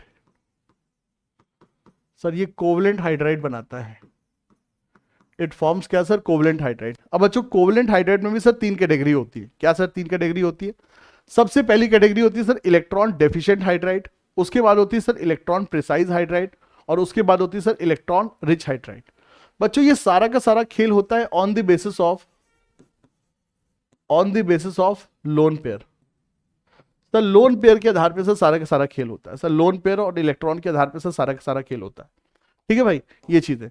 तो दोस्तों देखिए, अगर हम इलेक्ट्रॉन प्रिसाइज हाइड्राइड की सर हम बात करें तो ग्रुप 14 एलिमेंट के जो हाइड्राइड हैं सर, ग्रुप 14 एलिमेंट के हाइड्राइड जैसे CH4, SiH4, जिनमें सर कार्बन का ऑक्टेट पूरा है, सिलिकॉन का ऑक्टेट पूरा है, ना ही कोई एक्सेस लोन पेयर है, ना ही बच्चों को इलेक्ट्रॉन की कमी है, तो दे आर बच्चों electron precise hydride, they are electron precise hydride, they are electron precise hydride. Sir ये इलेक्ट्रॉन प्रिसाइज हाइड्राइड है, ठीक है, बहुत अच्छी बात है। और वहीं बच्चों ग्रुप 15, 16 और 17 के जो हाइड्राइड है sir, they are electron rich hydride because they contain lone pair, because they contain sir lone pair. जैसे बच्चों अमोनिया में ऑक्टेट पूरा है, लेकिन यहां पे एक एक्सेस लोन पेयर भी है, जिस कारण से बेस के तौर पे बिहेव कर सकता है। पानी में बच्चों ऑक्टेट पूरा है, बट यहां पर लोन पेयर भी है, तो ये भी सर जरूरत पड़ने पे इलेक्ट्रॉन डोनर बन सकता है, लुईस बेस बन सकता है। इसी तरीके से बच्चों यहां पर भी बच्चों लोन पेयर अवेलेबल है। तो ये सब बच्चों हमारे ग्रुप 15, 16 और 17 के जो हाइड्राइड्स हैं, they are electron rich hydrides, electron precise और इलेक्ट्रॉन रिच हाइड्राइड। और वहीं बच्चों अगर हम ग्रुप 13 के हाइड्राइड की बात करते हैं, जैसे BH3 और B2H6, due to incomplete octet,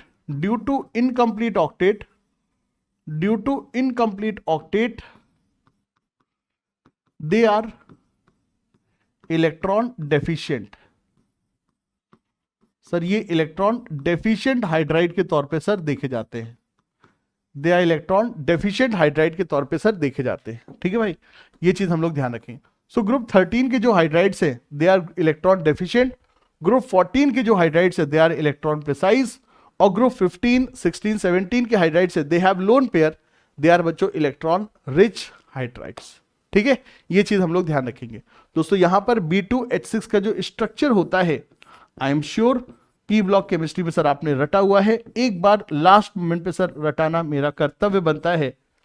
इसमें सर ये नॉर्मल बॉन्ड होते हैं, और इसमें दोस्तों ये 3 सेंटर 2 इलेक्ट्रॉन बॉन्ड होते हैं, ठीक है सर। तो ये हमारा B2H6 का सर स्ट्रक्चर होता है, ठीक है, ये चीज। बट स्टिल इलेक्ट्रॉन की कमी तो है, क्योंकि उतने इलेक्ट्रॉन ही जितने इलेक्ट्रॉन भगवान ने देने चाहिए थे उतने इलेक्ट्रॉन नहीं है। ऑक्टेट सर पूरी तरह से यहाँ पे पूरा नहीं है, इलेक्ट्रॉन की कमी तो सर समय समय पे सर अखड़ती ही है। इसके बाद बच्चों बात आती है किसकी, नॉन स्टोक्योमेट्रिक हाइड्राइड की। और non stoichiometric hydride is very very important in terms of NEET exam. बच्चों यहाँ पे एनसीईआरटी का कंटेंट हमारे लिए सर बहुत इंपॉर्टेंट है, और मैं चाह करके भी बच्चों अपने आप को इस कंटेंट से बच्चों दूर नहीं कर पाया। You have to read each and every line, you have to read each and every line which I had written from NCERT, which I had taken from NCERT in the form of NCERT sir। तो बेटा यहाँ की सारी चीजों को बेटा तुमको बहुत केयरफुली पढ़ना होगा कि NCERT ने क्या बोला है, क्योंकि हर एक पॉइंट के ऊपर सर ऑब्जेक्टिव या एसर्शन रीजन टाइप सवाल बन सकता है। बहुत बहुत important concept non stoichiometric hydride का। नॉन स्टोक्योमेट्रिक हाइड्राइड कहां बनते हैं सर, जब डी और एफ ब्लॉक मेटल हाइड्रोजन के साथ रिएक्ट करते हैं तो ये क्या बनाते हैं सर, नॉन स्टोक्योमेट्रिक हाइड्राइड। जब D and F block metal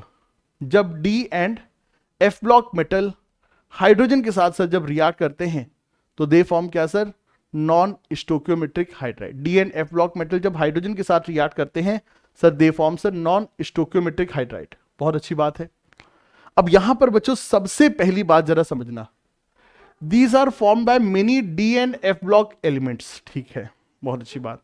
अब बारी आती है एक लाइन की जो सर सवाल बना सकती है। However, sir, however, the metals of group 7, 8 and 9, the metals of group 7, 8 and 9, the metals of group 7, 8 and 9 do not form hydride। बहुत बड़ी बात आ गई सर, बहुत बड़ी बात आ गई।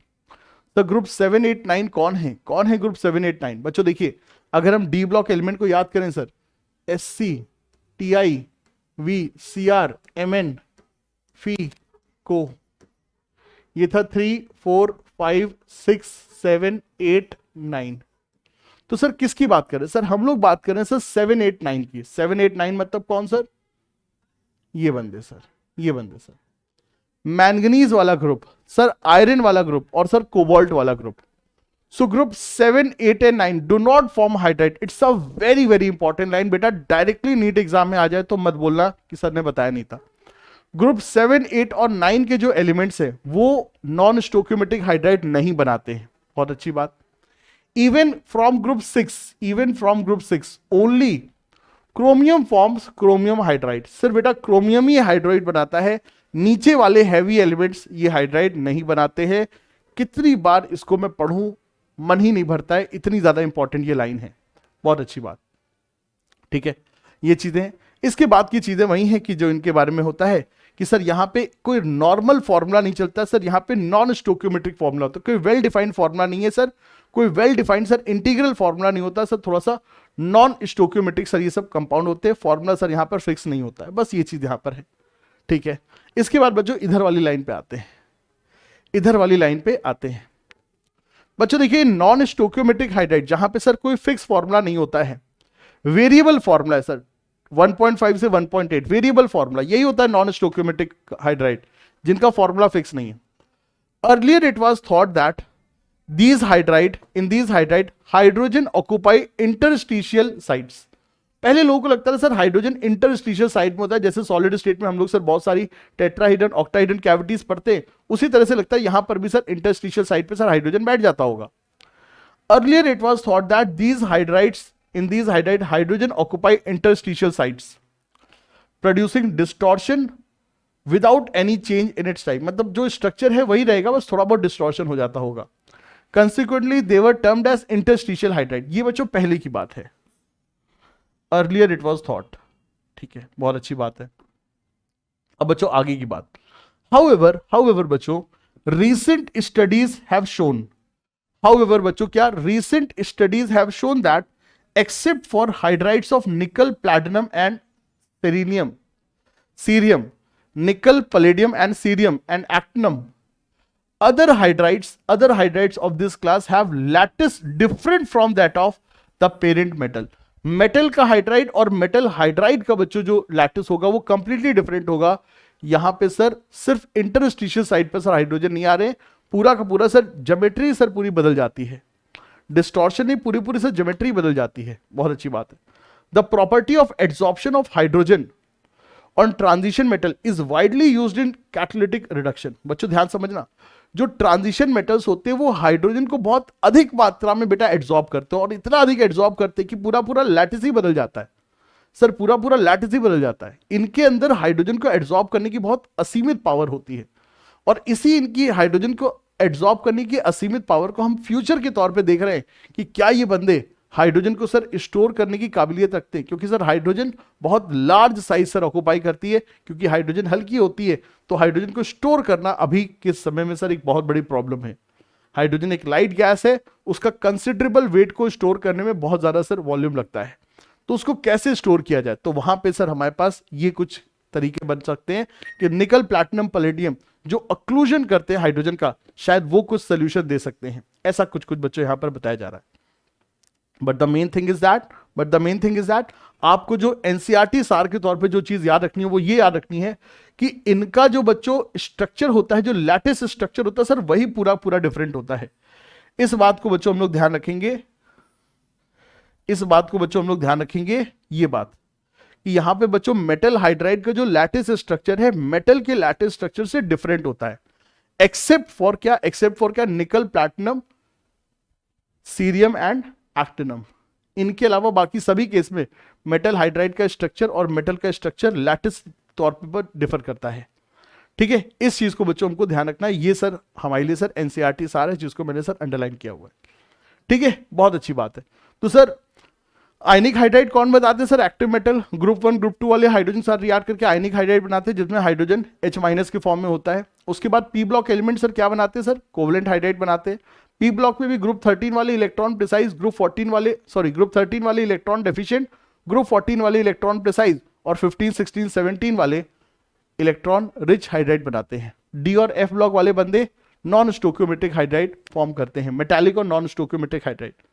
बहुत उम्दा, बहुत ही अच्छी बात है।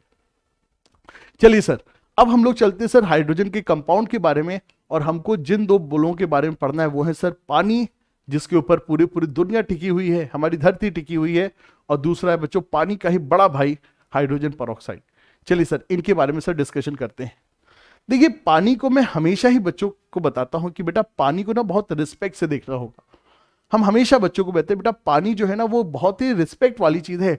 गंगा जी में पानी है, मतलब दुनिया का कोई भी ऐसा धर्म नहीं है जिसमें बच्चों पानी को पूजनीय नहीं माना गया है। अगर हम क्रिश्चियन में जाएं तो सर होली वाटर होता है, अगर हम मुस्लिम में जाएं तो सर जमजम का पानी होता है, और हिंदू में तो सर गंगा जमुना सरस्वती ये सभी बच्चों सभी नदियों का पानी बच्चों बहुत ही पवित्र माना गया। क्यों माना गया? क्योंकि पानी को जितना पढ़ा जाए उतना कम है बच्चों, पानी के बारे में जितना व्याख्यान किया जाए उतना कम है। क्या बेहतरीन चीज है बच्चों, क्या बेहतरीन चीज है। पानी कितना स्ट्रॉन्ग बॉन्डिंग कैरी कर रहा है, हाइड्रोजन और ऑक्सीजन में बच्चों कितनी स्ट्रॉन्ग बॉन्डिंग है। वाह, मजबूत मॉलिक्यूल है बच्चों, मजबूत मॉलिक्यूल है, हल्का फुल्का नहीं, मजबूत मॉलिक्यूल है। इसका बॉइलिंग पॉइंट भी बच्चों कितना बढ़िया है, इनॉर्मस है, 100 डिग्री, 100 डिग्री। क्या बढ़िया बच्चों इसमें हाइड्रोजन बॉन्डिंग है। हर एक मॉलिक्यूल बच्चों 4-4 हाइड्रोजन बॉन्ड बना रहा है मस्ती के साथ, 2 लोन पेयर के द्वारा, 2 लोन पेयर के द्वारा और 2 एक्टिव हाइड्रोजन के द्वारा, जिस कारण से इसका बॉइलिंग पॉइंट भी बच्चों काफी शानदार है।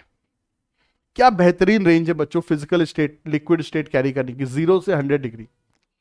पानी इकलौता एक ऐसा मॉलिक्यूल है जहां पे जब हम 0 से 4 डिग्री तक जाते हैं, जहां पे बच्चों जब हम 0 से 4 डिग्री तक जाते हैं, डेंसिटी गर्म करने पे बच्चों डेंसिटी कम नहीं हो रही बल्कि बढ़ रही है। गर्म करने पे बच्चों डेंसिटी कम नहीं बल्कि बढ़ रही है। आइस का बच्चों जो स्ट्रक्चर होता है काफी ओपन केज स्ट्रक्चर होता है, उसमें काफी सारी कैविटीज होती है, लेकिन पानी का स्ट्रक्चर बच्चों काफी डेंस होता है, और स्पेशली पानी जब 4 डिग्री पे होता है तो काफी ज्यादा डेंस हो जाता है। ये सब बातें बच्चों पानी को जीवनदायिनी बच्चों गुण प्रदान करती हैं। हम हमेशा बच्चों को कहते हैं बेटा पानी को कभी भी ऐसे ही मत तोड़ देना। सर पानी लिया तोड़ दिया, H+OH-, ये पाप है, पाप, ये पाप है, इससे ज्यादा इसके लिए कुछ नहीं कहा जाता, ये पाप है।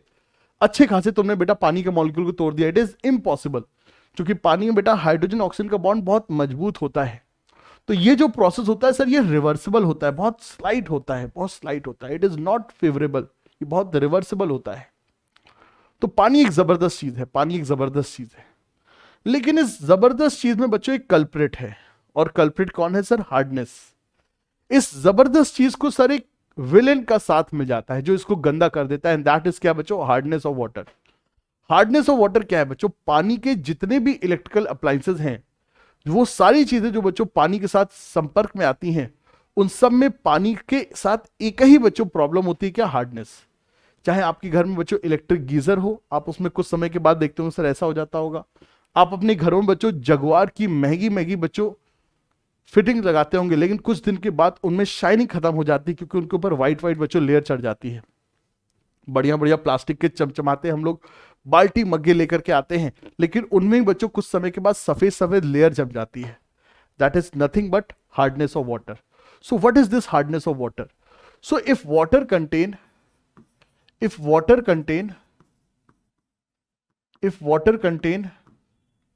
soluble salts of calcium and magnesium ion,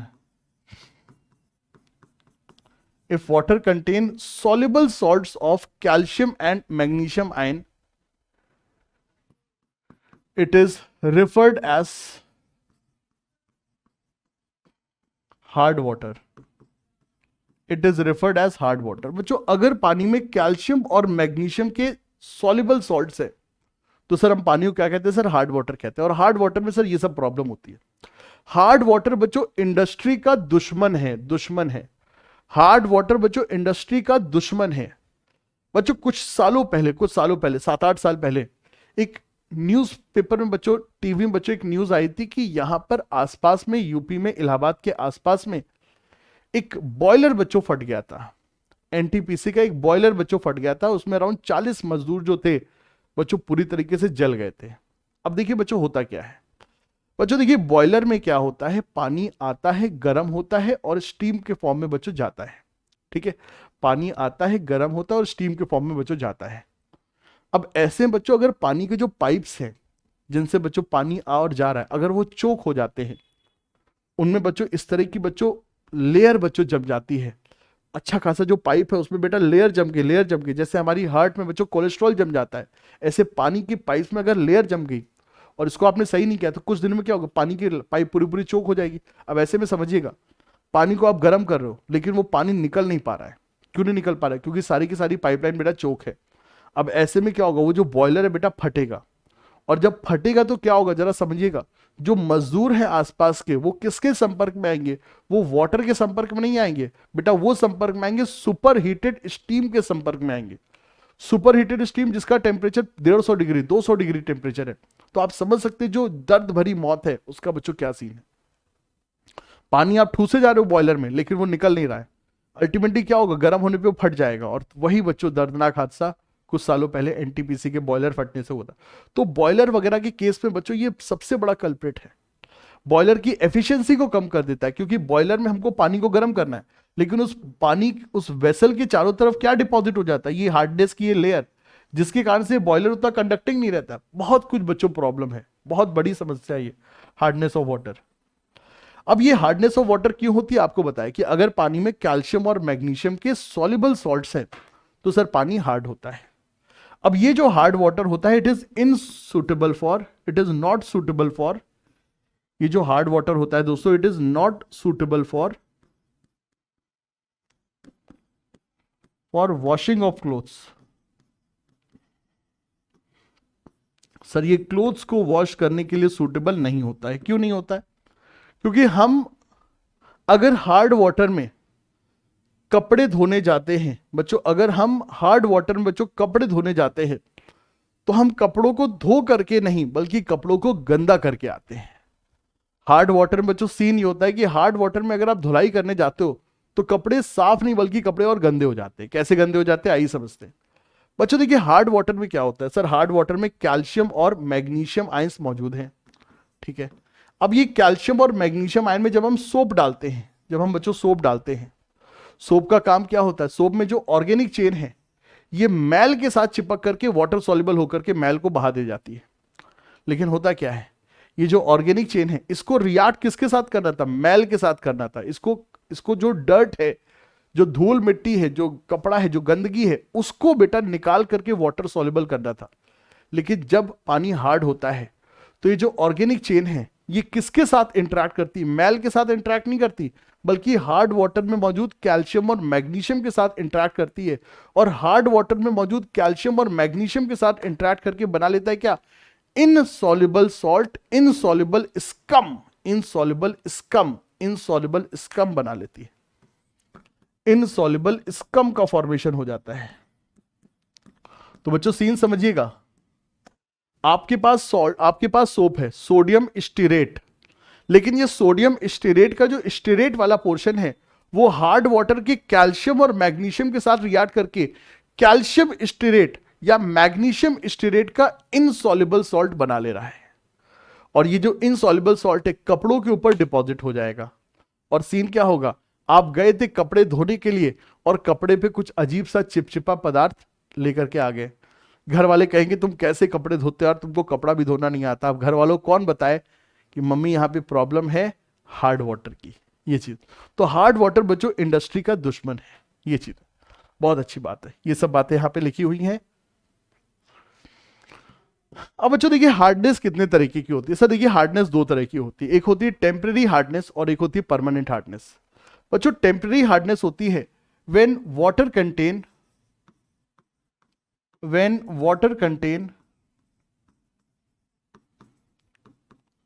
water contain soluble salt of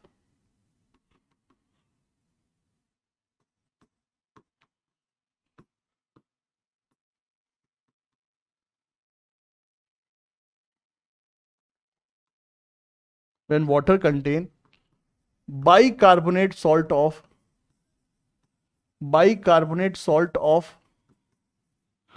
calcium and magnesium ion, when water contain bicarbonate salt of calcium and magnesium ion, it is referred as temporary, it is referred as temporary hard water. दोस्तों अगर पानी में calcium और magnesium ion के bicarbonates हैं, दोस्तों अगर पानी में कैल्शियम और मैग्नीशियम आयन के बच्चों क्या है, बाइकार्बोनेट्स है, बाइकार्बोनेट सॉल्ट है, तो ऐसे में बच्चों पानी हमारा क्या बन जाता है सर, ऐसे में दोस्तों पानी हमारा बन जाता है सर टेम्परेरी हार्ड वाटर। बच्चों ऐसे में हमारा पानी सर टेम्परेरी हार्ड वाटर बन जाता है। टेम्परेरी हार्ड वाटर इसलिए क्योंकि पानी में मौजूद कैल्शियम और मैग्नीशियम के बाइकार्बोनेट आयंस जो पानी को हार्ड बना रहे हैं, जो कि अभी वाटर सॉल्युबल है, this is temporary hardness, this is temporary hardness because it can be removed by, because it can be easily removed by heating।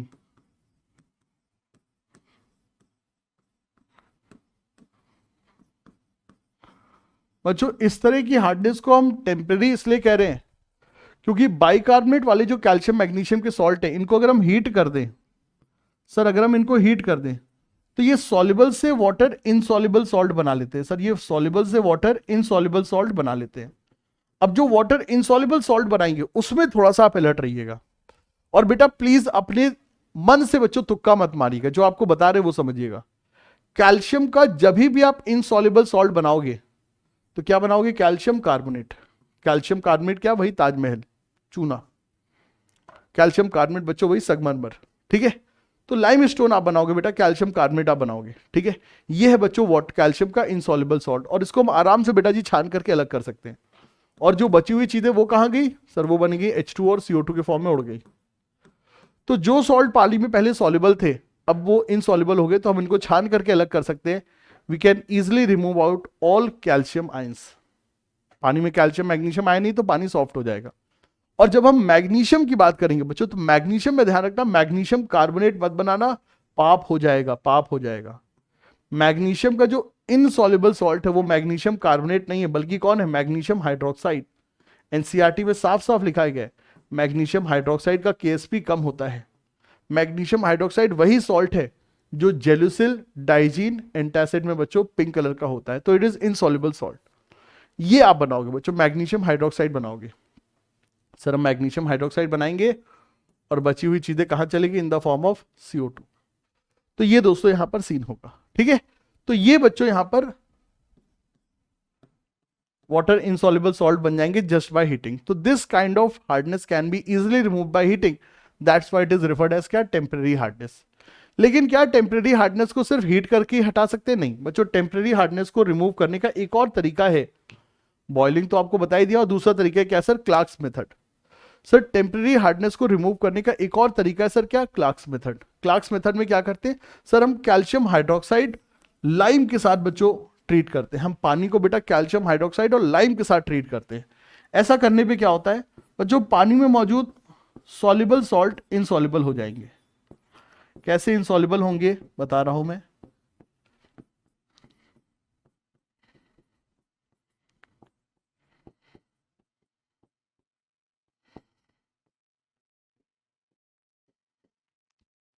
बच्चों रिएक्शन होगी, और रिएक्शन के बाद कैल्शियम के केस में 2ClCO3 बनेगा, और मैग्नीशियम के केस में सर मैग्नीशियम हाइड्रोक्साइड ये बनेगा।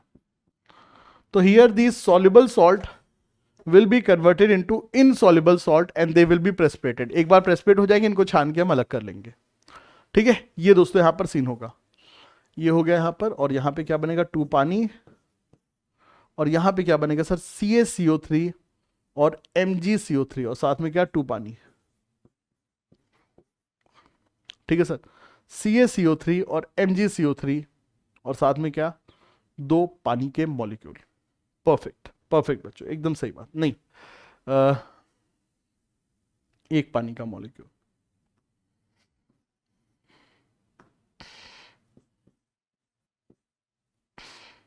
चार, हाँ एकदम सही बात। 3 दूनी 6 और 6 4, 6 2 8, 2 2 1 3 6 2 सो यहाँ पे एक CO2 भी एक कमी है। हाँ,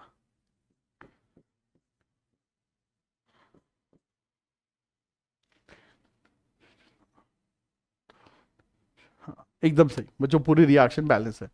तो बच्चों ये यहाँ पे सीन होगा, that's how we can remove hardness of water in case of temporary hardness. दो तरीके हैं, एक बॉइलिंग करके और दूसरा क्या है, Clark's method.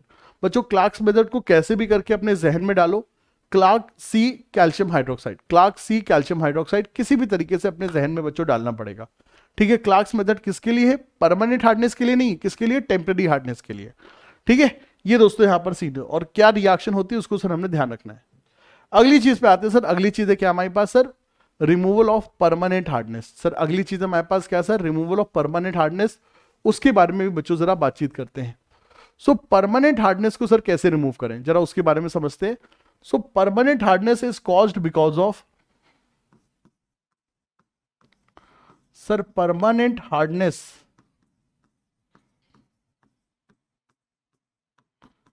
Is caused because of, sir permanent hardness is caused because of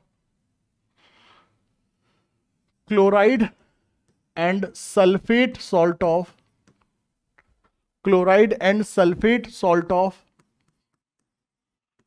calcium and magnesium ion. So दोस्तों अगर पानी में कैल्शियम और मैग्नीशियम के सर क्लोराइड या सल्फेट सॉल्ट होते हैं, if water contain calcium and magnesium ion के सर क्लोराइड और सल्फेट सॉल्ट होते हैं, तो सर पानी क्या हो जाता है सर, परमानेंटली हार्ड होता है। सब परमानेंटली हार्ड, परमानेंट तो इस दुनिया में कुछ भी नहीं है, लेकिन परमानेंटली हार्ड इसलिए है क्योंकि इस तरह की हार्डनेस को रिमूव करना थोड़ा सा सर मुश्किल होता है। This kind of hardness can not be removed by heating. This type of hardness, this type of hardness cannot be removed by heating, cannot be removed by heating, this kind of hardness cannot be removed by heating। यही sir यहां पर main चीज है। अब इसको sir निकालने के अपने पास सर अलग अलग स्पेशल तरीके होते हैं। कौन कौन से स्पेशल तरीके, चलिए सर वन बाय वन पढ़ते हैं। ठीक है, तो सबसे पहला तरीका है सर क्या, by treating with washing soda. Sir हम पानी को सर वॉशिंग सोडा के साथ सर ट्रीट कर सकते हैं। वॉशिंग सोडा मतलब क्या, सोडियम कार्बोनेट। तो अगर हम बच्चों पानी को वॉशिंग सोडा के साथ सर ट्रीट करते हैं, कैल्शियम और मैग्नीशियम आयन को सर वॉशिंग सोडा के साथ ट्रीट करते हैं, तो क्या होगा बच्चों, वही होगा जो आपको बताया गया है। कैल्शियम हमारा कार्बोनेट के फॉर्म में प्रेसिपिटेट हो जाएगा और मैग्नीशियम हमारा हाइड्रोक्साइड के फॉर्म में प्रेसिपिटेट हो जाएगा। दैट्स इट, दैट्स इट बच्चों। कोई बच्चे कहेंगे सर हाइड्रोक्साइड कहां से आया, बेटा कार्बोनेट आयन बेसिक होता है, ये पानी के संपर्क में आके सर बेस बना देता है। तो दैट्स हाउ बच्चों थिंग्स विल हैपन। तो ये पानी में मौजूद और कैल्शियम और मैग्नीशियम आयन को सर डिपॉजिट करवा देता है इन the form of carbonate and hydroxide. तो वॉशिंग सोडा के द्वारा भी सर हम लोग हार्डनेस को सर रिमूव कर सकते हैं। दूसरा तरीका बच्चों, दूसरा तरीका, सॉरी मुझे इसको येलो करवाना था, मुझे इसको बच्चों येलो करवाना था, इस स्लाइड को बच्चों येलो कराना था, बट डोंट वरी, मैं बेटा सारी चीजें आपके लिए लिख दे रहा हूं, नो वरीज एट ऑल।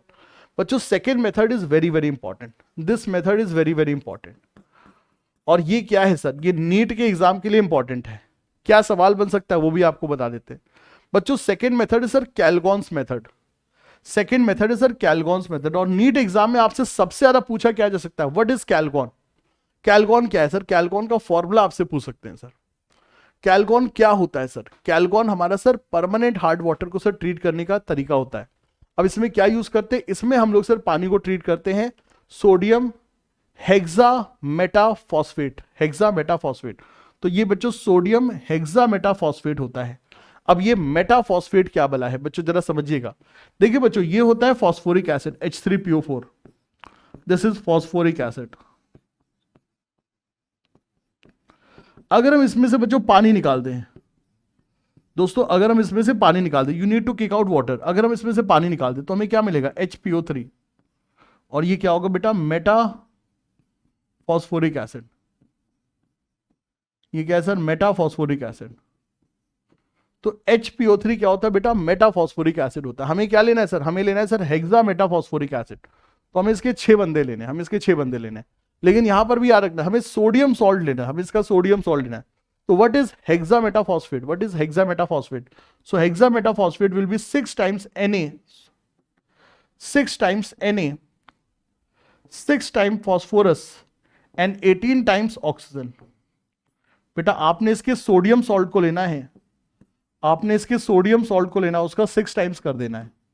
जब हम इसके सोडियम सॉल्ट का 6 टाइम्स करेंगे we will get this Na6P6 and O18. This is hexa metaphosphate, this is sodium hexa metaphosphate, this is sodium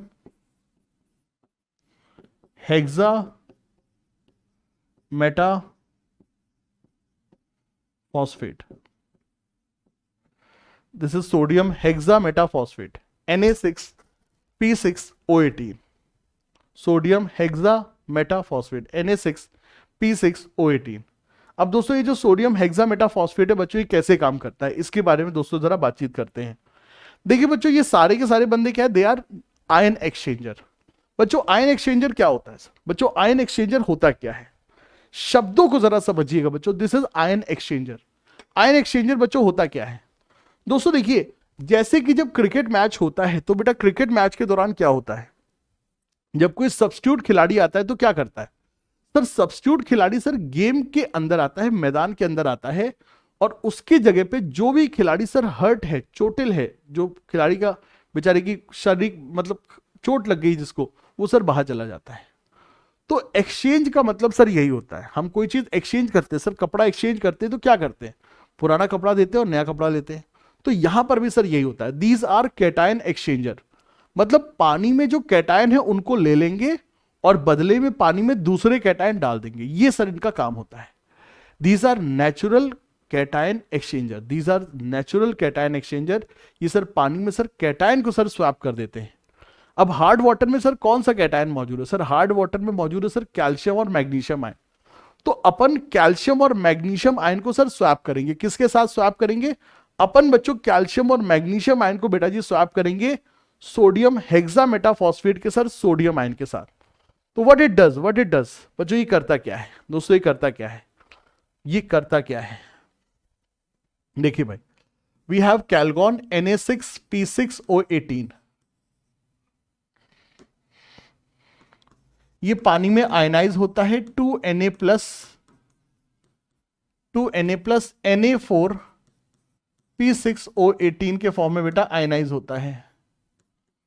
और ये जो आयन है बेटा जी, ये जो आयन है दोस्तों, ये जो आयन है दोस्तों, ये जो आयन है दोस्तों, ये आयन कैल्शियम के साथ स्वैपिंग करता है। दोस्तों ये जो आयन है सर, ये आयन सर कैल्शियम के साथ सर स्वैपिंग करता है। यहां पे सोडियम की संख्या 4 होगी। ये आयन बच्चों कैल्शियम के साथ सर स्वैपिंग करता है। अब देखो बेटा क्या होता है, सीन समझना। अपन ने एक कैल्शियम को अंदर डालने का है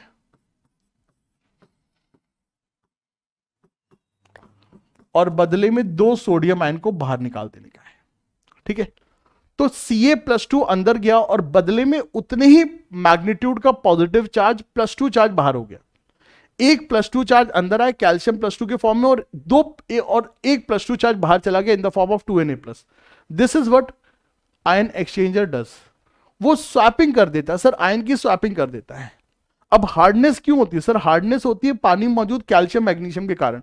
पानी हार्ड होगा अगर उसमें कैल्शियम मैग्नीशियम आयन है, उसके अलावा क्या है उससे नहीं मतलब है। हार्डनेस बोले तो calcium magnesium ion, calcium magnesium क्या पानी में नहीं, कैल्शियम मैग्नीशियम में तो रूप बदल दिया, वो तो सर सॉल्ट के फॉर्म में आ गए।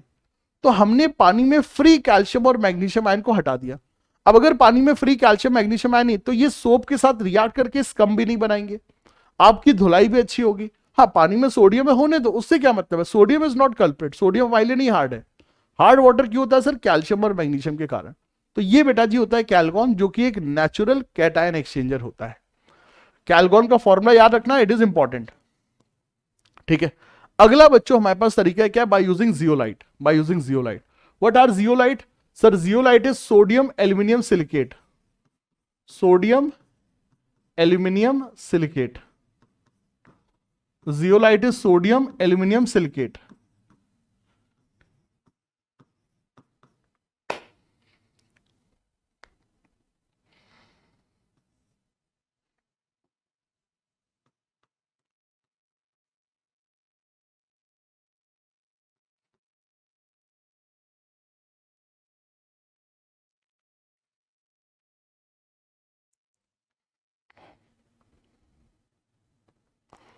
हाँ एकदम सही। तो इट इज बच्चों सोडियम एल्यूमिनियम सिलिकेट। Na के ऊपर +1 चार्ज, एल्यूमिनियम के ऊपर +3 चार्ज, सिलिकॉन के ऊपर +4 चार्ज, टोटल चार्ज कितना हो गया बेटा +8, और +8 और ऑक्सीजन भी कितना हो गया -8। तो इट is sodium aluminium silicate. So zeolite is sodium aluminium silicate. It also carry out क्या सर, ये भी क्या करता है सर, ये भी हमारा कैटायन एक्सचेंजर होता है। ये भी सर पानी के कैटायन को ले लेता है और बदले में सर दूसरा कैटायन दे देता है, ठीक है। तो what zeolite does, it also carry out sir cation exchanger. ये भी सर कैटायन एक्सचेंजर है। कैसे काम करता है सर, इस तरह से वी हैव 2NaAl SiO4। ये सर कैल्शियम आयन के साथ सर रिएक्ट करेगा और रिएक्ट करने के बाद अपना चार्ज दे देगा, अपने आयन Na+ दे देगा, और बदले में बच्चों कैल्शियम एल्यूमिनियम SiO4 के साथ सर रिएक्ट कर जाएगा। तो ये सर यहां पर सीन होता है सर जी, ये यहां पर सीन होता है, इस तरीके सर जी यहां पे कार्यक्रम होगा। तो जियोलाइट भी क्या है सर, कैटायन एक्सचेंजर, और ये यहां पर सीन है। एक बार ये सारे कैटायन एक्सचेंजर के सोडियम आयन जब खर्च हो जाते हैं तो इनको रिचार्ज किया जाता है वापस से, इनको NaCl के साथ ट्रीट करके। NaCl के साथ ट्रीट करते हैं तो ये वापस से इनमें सोडियम आ जाता है और ये वापस से बच्चों एक्सचेंज करने के लिए सर तैयार हो जाते हैं। तो इनकी रिचार्जिंग भी हो जाती है। तो इट इज क्वाइट कॉस्ट इफेक्टिव भी होते हैं ये, बढ़िया। इसके बाद बच्चों हमारे होते हैं क्या सर, सिंथेटिक आयन एक्सचेंजर। बच्चों सिंथेटिक आयन एक्सचेंजर किस तरीके से काम करते हैं बच्चों, दो तरह के सिंथेटिक आयन एक्सचेंजर होते हैं। एक होते हैं कैटायन एक्सचेंजर, एक होते हैं बच्चों कैटायन एक्सचेंजर, और एक होते हैं बच्चों एनायन एक्सचेंजर। कैटायन एक्सचेंजर और एनायन एक्सचेंजर। कैटायन एक्सचेंजर और sir anion exchanger. Sir cation exchanger क्या करते हैं सर, कैटायन एक्सचेंजर में क्या होता है सर, हमारे पास इस तरह के सर टावर्स होते हैं। इन टावर में सर केमिकल कंपाउंड भरे होते हैं और उन केमिकल कंपाउंड में कुछ इस तरह के पदार्थ होते हैं जिनमें सल्फोनिक एसिड और कार्बोक्सिलिक एसिड ग्रुप होते हैं।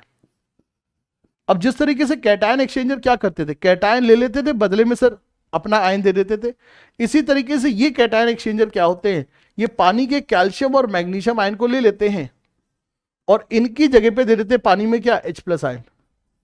तो ये कैल्शियम और मैग्नीशियम को H+ के द्वारा रिप्लेस करते हैं, बहुत अच्छी बात है। और इसी तरह से बेटा हमारे पास एनायन एक्सचेंजर भी होते हैं। इनमें बेटा बेसिक ग्रुप्स लगे होते हैं और ये क्या करते हैं सर, ये एनायन को स्वैप कर देते हैं किससे, OH- से।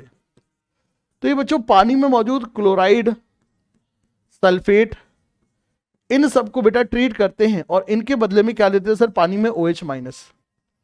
तो कैटायन एक्सचेंजर से पास होने के बाद पानी थोड़ा सा एसिडिक हो जाता है, लेकिन उसी पानी को जब एनायन एक्सचेंजर से पास करते हैं तो पानी में जो एक्स्ट्रा OH आता है वो H+ को न्यूट्रलाइज कर देता है। तो basically we get demineralised water, we get water which is free from all kind of iron. It's a very very clean technique। बहुत ही बच्चों प्यारी टेक्निक होती है और इससे बनने वाला पानी बच्चों काफी बढ़िया पानी होता है, ठीक है। तो cation exchanger and anion exchanger, synthetic cation exchanger, synthetic anion exchanger, इनमें रिप्लेस करने के लिए रिप्लेसेबल H+ और OH- आयन होते हैं, दैट्स इट। जियोलाइट में क्या होते हैं सर, रिप्लेसेबल सोडियम आयन होते हैं। कैल्कॉन में क्या होता है सर, रिप्लेसेबल सोडियम आयन होते हैं, दैट्स इट, ठीक है। ये चीज है। अपने को पानी से कैल्शियम और मैग्नीशियम की किडनैपिंग करनी है।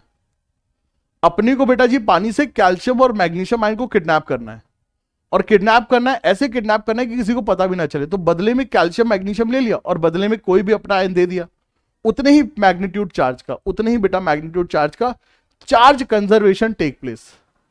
इन case of cation exchanger, anion exchanger, charge conservation take place, charge conservation take place.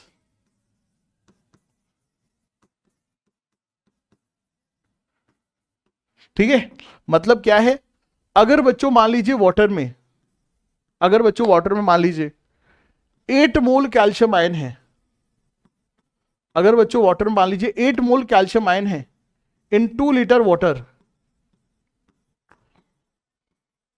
इसको अगर हम बच्चों कैटायन एक्सचेंजर से पास करते हैं तो कैटायन एक्सचेंजर इसके कैटायन को खा लेगा और बदले में बच्चों जितने चार्ज का कैल्शियम लिया है, जितने चार्ज का कैल्शियम लिया है बच्चों, जितने चार्ज का कैल्शियम लिया है उतने ही चार्ज का बच्चों H+ दे देगा। तो हमने कितना चार्ज, 8 कैल्शियम, हर एक कैल्शियम के ऊपर 2 के हिसाब से 16 चार्ज है, तो 16 मोल H+, 16 mole H+ in 2 litre water will be generated, will be generated. अब आपसे बच्चों इस सोल्यूशन का पीएच वगैरह निकलवा सकता है, तो that is very easy to calculate. Concentration of H plus आप निकाल लोगे, मोलैरिटी ऑफ H प्लस निकाल लोगे, पीएच आप निकाल लोगे, तो ये सब चीजें संभव है। याद रखना बच्चों, चार्ज कंजर्वेशन यहां पे बच्चों लगता है कैटायन एक्सचेंजर के केस में, ठीक है। ये चीज है, बढ़िया, नाइस, ग्रेट, वंडरफुल। चलिए सर, तो हम लोगों ने सर पानी को हार्ड था उसको सर सॉफ्ट कर लिया है। अब आते हैं सर अगली चीज पे, कहां पे, हाइड्रोजन पेरोक्साइड पे। बच्चों हाइड्रोजन पेरोक्साइड भी सर एक फ्यूचरिस्टिक चीज है। क्यों फ्यूचरिस्टिक चीज है बच्चों? क्योंकि हाइड्रोजन पेरोक्साइड हमारे केमिकल नीड्स को पूरा करने वाला एक बहुत ही प्यारा सा रिएजेंट है। कैसे रिएजेंट है सर प्यारा सा? दोस्तों देखिए, अभी हम लोगों को बहुत सारे ऑक्सीडाइजिंग रिएजेंट की सर आवश्यकता पड़ती है। जब हम ऑक्सीडाइजिंग रिएजेंट का नाम लेते हैं तो हमारे लिए ऑक्सीडाइजिंग एजेंट की दुनिया का बेताज बादशाह कौन है सर? KMnO4 K2Cr2O7। ये अभी आज के जमाने में सबसे सस्ता और सबसे ताकतवर सर ऑक्सीडाइजिंग एजेंट के तौर पे इनको हम देखते हैं। बट इन ऑक्सीडाइजिंग एजेंट के साथ एक कंसर्न क्या है कि ये रिलीज करते हैं क्या? हैवी मेटल आयन, क्रोमियम और मैंगनीज आयन, जो कि इन्वायरमेंट के लिए सर हार्मफुल है। अब ऐसे में हमारे पास एक दूसरा ऑक्सीडाइजिंग एजेंट है, कौन? अपना हाइड्रोजन पेरोक्साइड। हाइड्रोजन पेरोक्साइड एक ऐसा ऑक्सीडाइजिंग एजेंट है जो रिएक्शन के बाद क्या पैदा करता है? पानी और ऑक्सीजन, और दोनों ही बच्चों हमारे एनवायरनमेंट के लिए सर बहुत ही सेफ है। तो it's a very very environmental friendly oxidising agent, ठीक है। ये चीज, अब हाइड्रोजन पेरोक्साइड के क्या क्या हमको पढ़ना है एनसीईआरटी में? हमें हाइड्रोजन पेरोक्साइड का preparation very very very important. Preparation of hydrogen peroxide very very very important. Preparation of hydrogen peroxide very very important।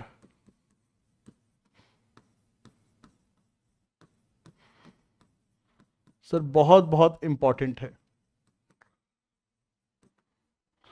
Sir. Preparation of hydrogen peroxide is very very very important, ठीक है sir, बहुत अच्छी बात है। अब कैसे sir काम करती चीजें, आइए जरा समझते हैं।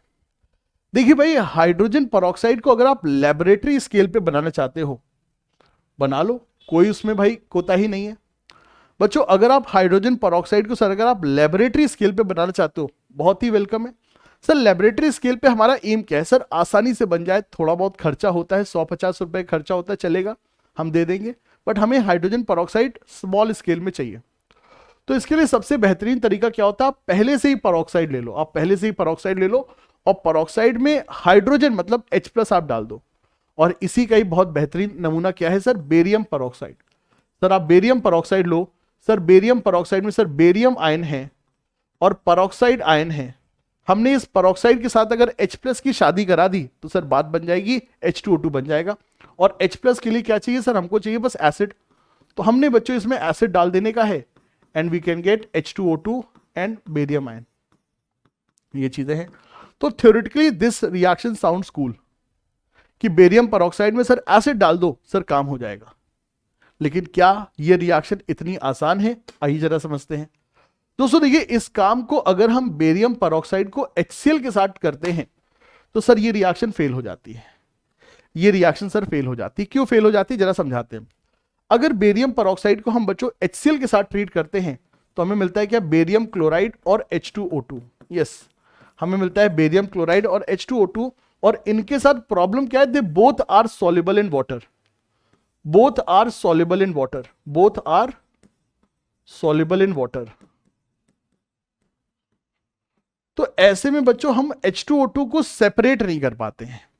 हम बच्चों H2O2 को बेरियम क्लोराइड से सेपरेट नहीं कर पाते, तो इसलिए बच्चों ये रिएक्शन फेल हो जाती। It is not recommended sir, ये हमारे लिए काम करने का तरीका नहीं है। प्रॉब्लम क्या है इसमें सर? जो प्रोडक्ट बनेगा ये सॉल्युबल है पानी में। बेरियम क्लोराइड बेटा जी पानी में सॉल्युबल है सर, ये पानी में सॉल्युबल है, जिस कारण से H2O2 को अलग से प्योरीफाई फॉर्म में निकालना मुश्किल हो जाता है। तो इसका एक दूसरा हमने तरीका लिया। क्या हमने दूसरा तरीका लिया? क्या लिया सर? हमने बेरियम पेरोक्साइड लिया। बेरियम पेरोक्साइड लिया, हाइड्रेटेड लेंगे सर, हाइड्रेटेड लेंगे, थोड़ा सा हाइड्रेटेड लेंगे, अदरवाइज ना कुछ देर के बाद रिएक्शन रुक जाती है। और डालेंगे क्या सर? कोल्ड। कोल्ड, क्योंकि अगर हाई टेम्परेचर लिया ना तो H2O2 डिकम्पोज कर जाता है। और क्या लेंगे सर? कोल्ड और डाइल्यूट H2SO4। ऐसा करने पे क्या होता है? We get reaction and barium sulphate मिलता है, which is white PPT। Barium sulphate मिलता है sir white PPT। White PPT के फॉर्म में सर बेरियम सल्फेट मिलता है, और साथ में हमको क्या मिलता है सर, H2O2। ये सर बढ़िया रिएक्शन है, क्योंकि यहां पे फायदा क्या है, बेरियम सल्फेट इनसॉल्युबल है, H2O2 अलग है, इनको सर छान करके अलग कर सकते हैं and we get pure hydrogen peroxide. तो ये रिएक्शन सर बढ़िया है। बस इस रिएक्शन में अलर्ट क्या लेना है कि हमको हाइड्रेटेड बेरियम पेरोक्साइड लेना है, क्योंकि अगर हमने एनहाइड्रस बेरियम पेरोक्साइड लिया तो उसकी सतह पर सल्फेट की, उसकी सतह पे बेटा बेरियम सल्फेट की कोटिंग हो जाती है, जो रिएक्शन को कुछ देर के बाद रोक देती है। तो we need hydrated barium peroxide, क्योंकि एनहाइड्रस बेरियम पेरोक्साइड के ऊपर कुछ देर के बाद बेरियम सल्फेट की कोटिंग हो जाती है, जो रिएक्शन को रोक देती है, और कोल्ड और डाइल्यूट सल्फ्यूरिक एसिड लेते हैं। बट इसके अलावा जो बेस्ट मेथड है बच्चों, बेस्ट मेथड है यूजिंग फॉस्फोरिक एसिड। बच्चों फास्फोरिक एसिड का इस्तेमाल करना बहुत ही बेस्ट मेथड होता है। सल्फ्यूरिक एसिड को इसलिए नहीं हम इस्तेमाल करते हैं क्योंकि सल्फ्यूरिक एसिड हाइड्रोजन पेरोक्साइड के डिकम्पोजिशन को कैटेलाइज करता है। सर सल्फ्यूरिक एसिड की प्रेजेंस में सर हाइड्रोजन पेरोक्साइड का डिकम्पोजिशन तेज हो जाता है। हाइड्रोजन पेरोक्साइड एक बहुत ही सेंसिटिव रिएजेंट है, ये बहुत ही जल्दी बच्चों डिकम्पोज कर जाता है।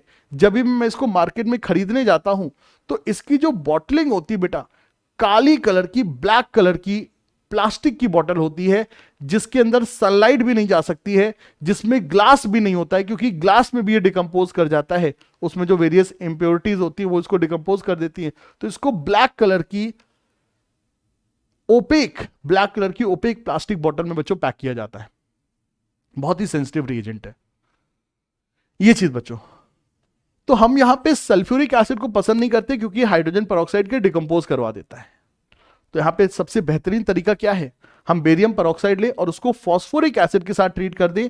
बेरियम पेरोक्साइड फॉस्फोरिक एसिड के साथ ट्रीट करने पर बेरियम फॉस्फेट बनाता है, जो कि पीपीटी होता है व्हाइट, जो कि बच्चों व्हाइट पीपीटी होता है, और साथ में हाइड्रोजन पेरोक्साइड बनाता है, जो कि हम आराम से ले लेंगे। तो this is the best method, क्योंकि phosphoric acid can be taken as preservative of H2O2। ये H2O2 को एक तरह से प्रिजर्व करता है। तो यहां पे जो रिएक्शन होती है इज क्वाइट गुड। यहां पे हाइड्रोजन पेरोक्साइड जो बनता है उसकी लाइफ बच्चों, उसकी शेल्फ लाइफ काफी अच्छी होती है। ठीक है, तो दैट इज बच्चों लेबोरेटरी मेथड। लेकिन हमको जाना है सर अब कहां, इंडस्ट्रियल मेथड पे। सर हम तो अब इंडस्ट्रियल मेथड की सर बातचीत करना चाहते हैं। सर इंडस्ट्रियल लेवल पे सर कैसे बनाए। सर इंडस्ट्रियल लेवल पे हाइड्रोजन पेरोक्साइड बनाने का सर एक तरीका क्या है। सर इंडस्ट्रियल लेवल पे हाइड्रोजन पेरोक्साइड बनाने का सर एक तरीका क्या है। सर इंडस्ट्रियल मेथड पे लेवल पे हाइड्रोजन पेरोक्साइड बनाने का सर एक तरीका क्या है। सर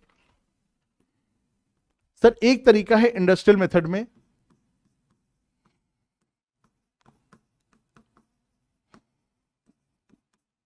बच्चों, इंडस्ट्रियल मेथड में एक तरीका है दोस्तों, इंडस्ट्रियल मेथड में सर एक तरीका है क्या, by carrying out electrolysis of concentrated H2SO4। Electrolysis of concentrated H2SO4।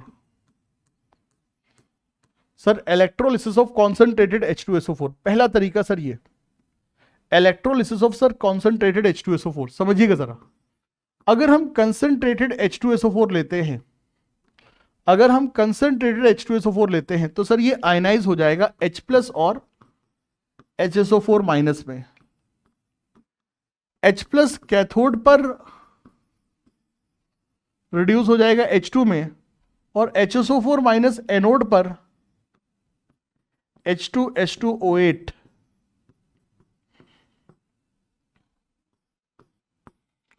में ऑक्सीडाइज हो जाएगा। अब ये जो H2H2O8 होता है ये बड़ा जबरदस्त चीज होती है, इसे कहते हैं मार्शल एसिड,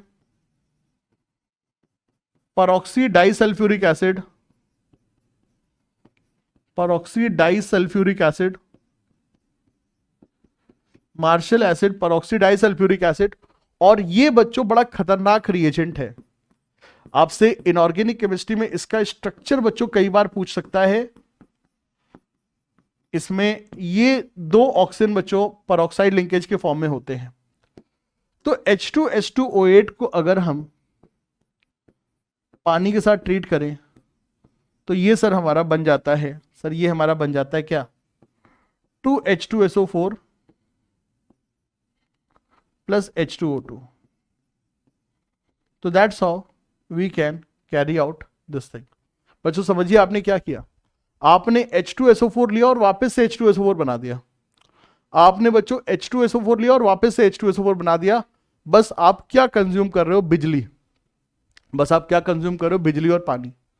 तो we have to take H2SO4, ionise होगा H प्लस HSO4 माइनस में, कैथोड में H2 गैस मिलेगी, एनोड में इलेक्ट्रोलिसिस के बाद peroxy disulphuric acid Marshall acid मिलेगा, जो हाइड्रोलिसिस के बाद बेटा जी जो हाइड्रोलिसिस के बाद हाइड्रोजन परऑक्साइड लिबरेट कर देगा। तो सर ये यहाँ पे सर सीन होता है, ठीक है। दैट्स हाउ बच्चों हमारा काम बनेगा। तो सर एक तरीका ये होता है हमारा, और दूसरा तरीका क्या होता है सर, दूसरा तरीका होता है ये तरीका, ठीक है। नोट्स में बच्चों आपको ये स्लाइड एकदम क्लियर कट दिखेगी। आप में से कई लोगों को बच्चों ये स्लाइड क्लियर कट दिख रही हो, कुछ बच्चे कह सकते हैं सर शायद स्लाइड उतनी बेहतरीन नहीं दिख रही है। कोई बात नहीं, आपको नहीं दिख रही सर, मेरी गलती है, मैं इसको दोबारा से लिख देता हूं। तो हमारे पास सर एक दूसरा तरीका होता है क्या, by auto oxidation of 2 ethyl anthraquinol. By auto oxidation of क्या सर, 2 इथाइल एंथ्राक्विनोल। आइए जरा समझाते हैं आपको। देखो बच्चों नीट के पॉइंट ऑफ व्यू से ये स्ट्रक्चर तुमको याद रखना पड़ेगा, एनसीईआरटी में मेंशन है, याद रखना पड़ेगा। आपसे हो सकता है पूछ ले कि बता 2 इथाइल एंथ्राक्विनोल में कितने सिग्मा पाई बॉन्ड है। यस, तो we have a compound called 2 ethyl एंथ्राक्विनोल।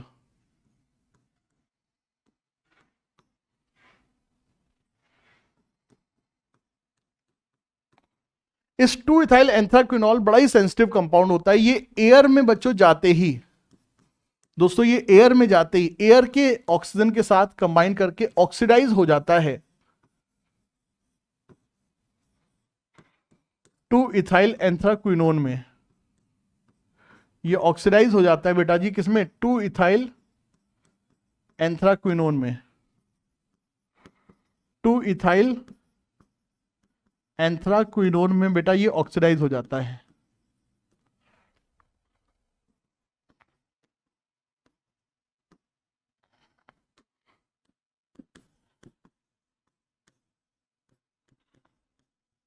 Two ethyl एंथ्राक्विनोल से 2 इथाइल एंथ्राक्विनोन में बेटा ऑक्सीडाइज हो जाता है हवा में। और अगर हम बच्चों इसको हाइड्रोजन देते हैं, दोस्तों अगर हम बच्चों इसको हाइड्रोजन देते हैं तो ये वापस से रिड्यूस भी हो जाता है।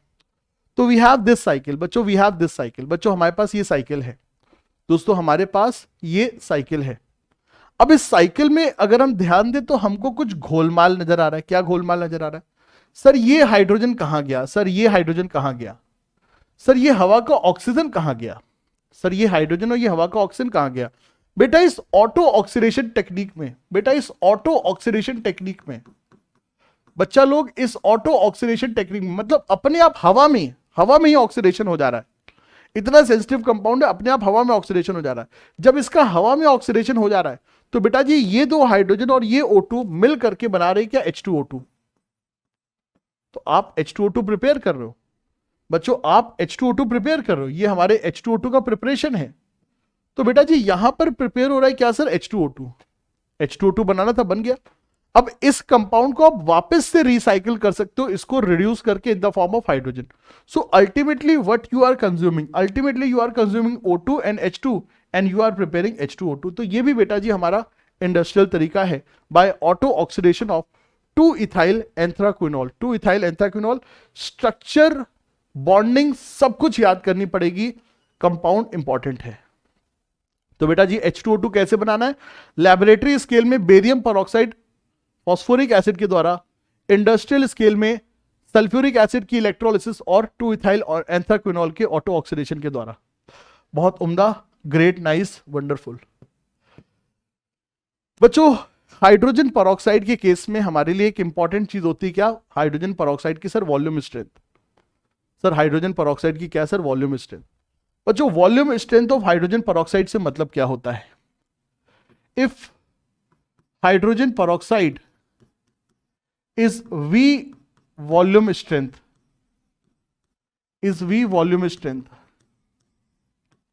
it means 1 liter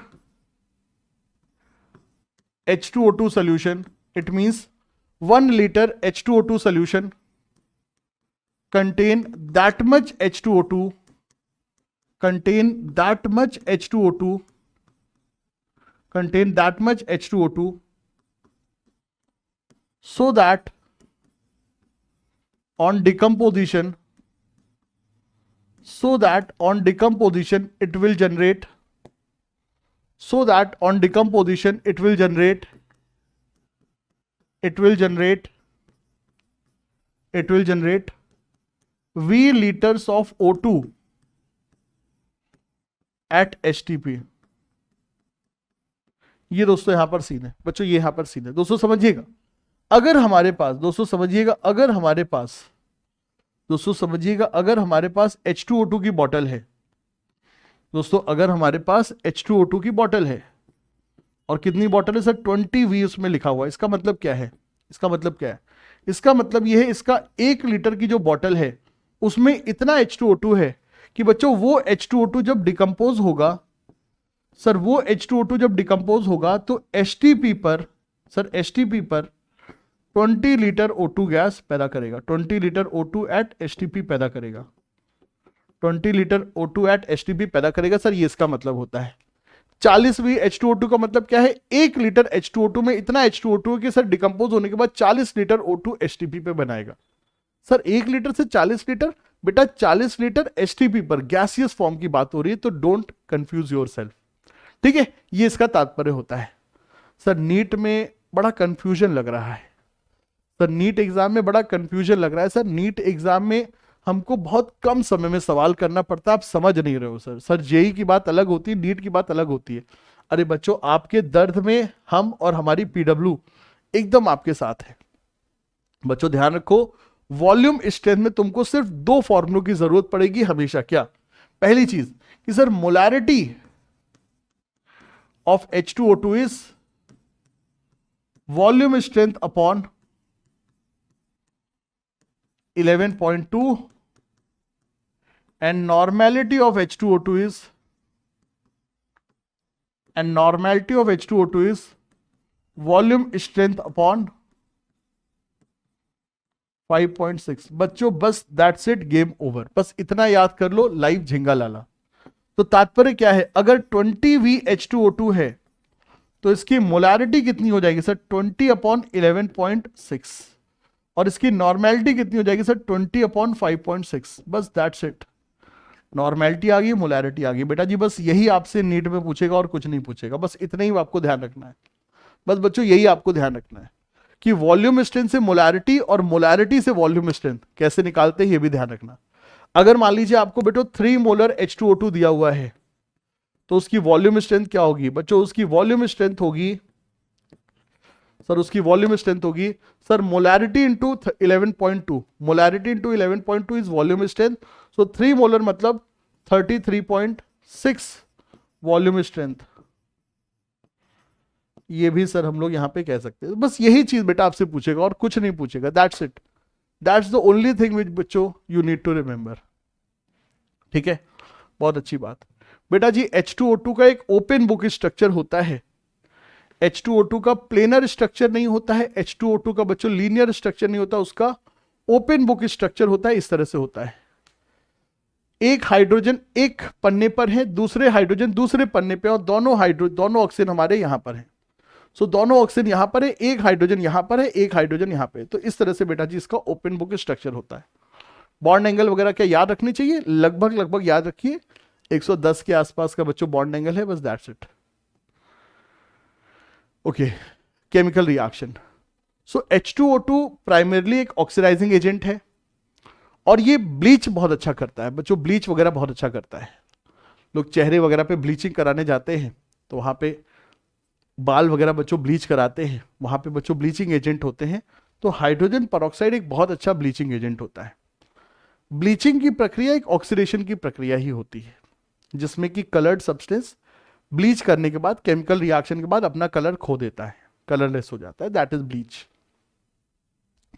hydrogen peroxide क्या क्या कर सकता है सर, हाइड्रोजन परऑक्साइड हमारा पीबीएस को ऑक्सीडाइज करके PbSO4 में कन्वर्ट कर सकता है। और ये बहुत प्यारी रिएक्शन है क्योंकि पीबीएस ब्लैक कलर का होता है और PbSO4 व्हाइट कलर का होता है। तो कई बार जो पुरानी पेंटिंग्स वगैरह होती है उसमें मौजूद लेड, उसमें मौजूद बच्चों लेड, समय में हवा के संपर्क में आके हवा में मौजूद सल्फर के साथ कंबाइन करके पीबीएस काला पड़ जाता है। कुछ चीजें समय के साथ काली पड़ जाती है। काली क्यों पड़ती? क्योंकि उनपे सल्फाइड की कोटिंग हो जाती है। तो उसके कालिक को हटाने का एक बहुत बेहतरीन तरीका क्या, उसको H2O2 से ट्रीट कर दीजिए तो वो काली चीज सफेद हो जाएगी, ये चीज। ठीक है, एक तरीका ये हो गया। दूसरा तरीका बच्चों, बहुत बहुत इंपॉर्टेंट रिएक्शन सर, K2Cr2O7 जो बहुत अच्छा ऑक्सीडाइजिंग एजेंट होता है, ये H2SO4 और H2O2 के साथ कंबाइन करके बटरफ्लाई कंपाउंड बनाता है क्या, CrO5। बच्चों ये CrO5 बनाता है सर, बटरफ्लाई कंपाउंड बनाता है, जो हमने सर रिडॉक्स रिएक्शन और हर जगह सर पढ़ा हुआ है ये, जिसमें सर ये होते हैं बहुत बहुत इंपॉर्टेंट रिएक्शन। ये सर पेल ब्लू कलर का कंपाउंड होता है, ये ब्लू कलर का कंपाउंड होता है। तो K2Cr2O7 H2SO4 और H2O2 की प्रेजेंस में सर CrO5 नाम का सर बटरफ्लाई कंपाउंड बनाता है, जो कि ब्लू कलर का होता है। ये Fe+2 को सर, ये Fe+2 को Fe+3 में सर ऑक्सीडाइज करने की ताकत रखता है। बहुत सिंपल सा ऑक्सीडेशन है ये। इसी के साथ साथ याद रखेंगे सर H2O2 रिडक्शन भी, रिड्यूसिंग एजेंट भी है। देखिए दोस्तों, H2O2 ऑक्सीडाइज भी हो सकता है, यहां पे ऑक्सीजन -1 है तो इसका ऑक्सीडेशन भी संभव है। ये ऑक्सीडेशन करके O2 बना सकता है और इसका रिडक्शन भी संभव है, ये रिड्यूस होकर के H2O बना सकता है। तो ये ऑक्सीडेशन भी हो सकता है, इसका रिडक्शन भी हो सकता है। अगर ये खुद ऑक्सीडाइज हो रहा है, अगर ये खुद ऑक्सीडाइज हो रहा है तो ये बन जाएगा क्या, reducing agent. It will act like reducing agent, it will become reducing agent, it will act like reducing agent, it will act like RA। ये रिड्यूसिंग एजेंट की तरह काम करेगा। और अगर ये रिडक्शन हो रहा है, अगर इसका रिडक्शन हो रहा है तो it will act like oxidising agent, it will act like oxidising agent. तो H2O2 एक बढ़िया ऑक्सीडाइजिंग एजेंट है। ये Fe+2 को ऑक्सीडाइज करता है, खुद रिड्यूस हो जाएगा पानी में। ये PbS को ऑक्सीडाइज करेगा, PbSO4 में खुद रिड्यूस हो जाएगा बेटा पानी में। ये K2Cr2O7 में मौजूद ऑक्सीजन को ऑक्सीडाइज करेगा परऑक्साइड CrO5 के 4 परऑक्साइड वाले ऑक्सीजन में और खुद रिड्यूस हो जाएगा पानी में। ये दोस्तों यहां पर चीजें हैं, ये दोस्तों यहां पर चीजें। लेकिन इसके साथ साथ ये एक रिड्यूसिंग एजेंट भी है। रिड्यूसिंग एजेंट की रिएक्शन बहुत ज्यादा नहीं है, बट कुछ है। क्या क्या? ये सिल्वर ऑक्साइड में मौजूद सिल्वर को रिड्यूस कर सकता है Ag0 में, सिल्वर में, और खुद सामने वाले को रिड्यूस कर रहा है और खुद ऑक्सीडाइज हो जाए किसमें, O2 में, खुद ऑक्सीडाइज हो जाए किसमें, O2 में। ठीक है, अगर ये रिड्यूसिंग एजेंट बन रहा है तो खुद O2 में कन्वर्ट होगा। तो सिल्वर ऑक्साइड को सिल्वर में रिड्यूस करेगा और खुद O2 में कन्वर्ट हो जाएगा। KMnO4 को रिड्यूस करेगा एसिडिक मीडियम में, एसिडिक मीडियम में KMnO4 को रिड्यूस करेगा +7 से +2 में, +7 से +2 में, और खुद ऑक्सीडाइज हो जाएगा O2 में। तो KMnO4 एसिडिक मीडियम में +7 से +2 में जाएगा और H2O2 O2 में ऑक्सीडाइज हो जाएगा। और सर ये क्या करेगा, ये पोटेशियम फेरी साइनाइड को, बेटा ये पोटेशियम फेरी साइनाइड को, फेरी मतलब Fe+3 को रिड्यूस कर देगा पोटेशियम फेरोसाइनाइड मतलब Fe+2 में रिड्यूस कर देगा। तो ये बच्चों इसकी कुछ ऑक्सीडेशन और रिडक्शन वाली रिएक्शंस है जो हमको सर ध्यान में रखनी है। ये दोनों ही काम कर सकता है, ये रिड्यूसिंग और ऑक्सीडाइजिंग दोनों ही एजेंट का सर ये काम करता है। बहुत उम्दा, बहुत उम्दा, बहुत उम्दा। चलिए सर, तो यहां पे हमारी थ्योरी होती है कंप्लीट। जल्दी से चलिए सर सवाल करते हैं और इस चैप्टर को सर कंप्लीट करते हैं। The reaction of aqueous KMnO4 with H2O2 in acidic medium. बच्चों अभी अभी बताया, KMnO4 जब H2O2 के साथ कंबाइन करेगा, KMnO4 खुद +7 से +2 में जाएगा और कलरलेस हो जाएगा और H2O2 ऑक्सीडाइज होगा -1 स्टेट से O2 में, -1 स्टेट से बेटा जी O2 में, 0 में। H2O2 ऑक्सीडाइज होगा और KMnO4 रिड्यूस होगा, दैट इज थिंग। तो Mn+2 और O2 बच्चों हमको मिलेगा, तो that will be the answer. ठीक है सर, ये चीज है। बढ़िया सर। इनऑर्गेनिक के सवाल है, बहुत जल्दी हो जाते हैं, बस इंफॉर्मेशन पता होनी चाहिए। Which of the following statement about hydrogen is incorrect. ठीक है सर, देखते हैं। Dihydrogen does not act as reducing agent. क्या बात कर रहे हो यार, हाइड्रोजन तो one of the strongest reducing agent है, संभव ही नहीं है। Hydrogen has 3 isotope of which tritium is the most common. No, proton बच्चों, प्रोट्रियम बच्चों कॉमन होता है, हाइड्रोजन H सिंपल वाला बेटा कॉमन होता है, ये गलत है। Hydrogen never act as cation in ionic salt. Ionic salt की अगर हम बात करते हैं बेटा, जैसे कि मेटल हाइड्राइड्स वगैरह होते हैं, MH की बात करते हैं, तो वहां पे हाइड्रोजन एनायन के फॉर्म में होता है। Hydrogen never act as cation in ionic salt, ये बात तो सही नजर आ रही है। आयनिक सॉल्ट में बेटा हाइड्रोजन हमारा किस फॉर्म में होता है सर? एनायन के फॉर्म में होता है। ठीक है, ये चीज। Hydronium ion H3 plus exist freely in solution. Hydronium ion H3O plus exist freely in solution. Hydronium ion H3O plus exist freely in solution. ठीक है, हमसे पूछा इनमें से कौन सी बात बच्चों इनकरेक्ट है, कौन सी बात इनकरेक्ट है। Okay, hydrogen never act as cation in ionic solid, ये बात सही है। Hydronium ion exist freely in solution, एकदम सही बात है, ये बात भी सही है। Hydrogen has 3 isotope of which tritium is the most common, ये बात गलत है। Dihydrogen does not act as reducing agent, बच्चों ये बात भी गलत है। बच्चों इसका मतलब क्या है सर? ये नीट का आया हुआ सवाल है, क्या इसमें more than one answer correct है? बच्चों यस, इस तरह की गलतियां एग्जाम वाले करते हैं। तो इस तरह की अगर गलतियां आती तो हमें क्या करना होगा? बेटा कुछ नहीं करना, आप चाहे तो इस सवाल को स्किप कर दीजिए, बोनस मार्किंग होगी, इधर उधर की चीजें होंगी, या फिर आपको जो भी बेटा आंसर सही लग रहा है आप उसको कर दीजिए, आपको बोनस मार्क मिलेगा, ये चीजें। तो बच्चों इसका आंसर ए और बी दोनों ही है। इसका आंसर बच्चों ए और बी दोनों ही है, दोनों ही बच्चों इसका आंसर है। ये चीजें, इस तरह की बदतमीजियां होती हैं, हम इसमें कुछ नहीं कर सकते। कौन कौन सी चीजें इनकरेक्ट है? ये भी इनकरेक्ट है, ये भी इनकरेक्ट है। The method use to remove temporary hardness of water. Temporary hardness को कैसे रिमूव करते थे सर? सर टेम्पररी हार्डनेस को रिमूव करते थे हीटिंग करके, और किससे? Clark, Michael Clarke. क्लार्क में क्या करते थे? कैल्शियम हाइड्रोक्साइड डालते थे। ठीक है, तो Clark's method.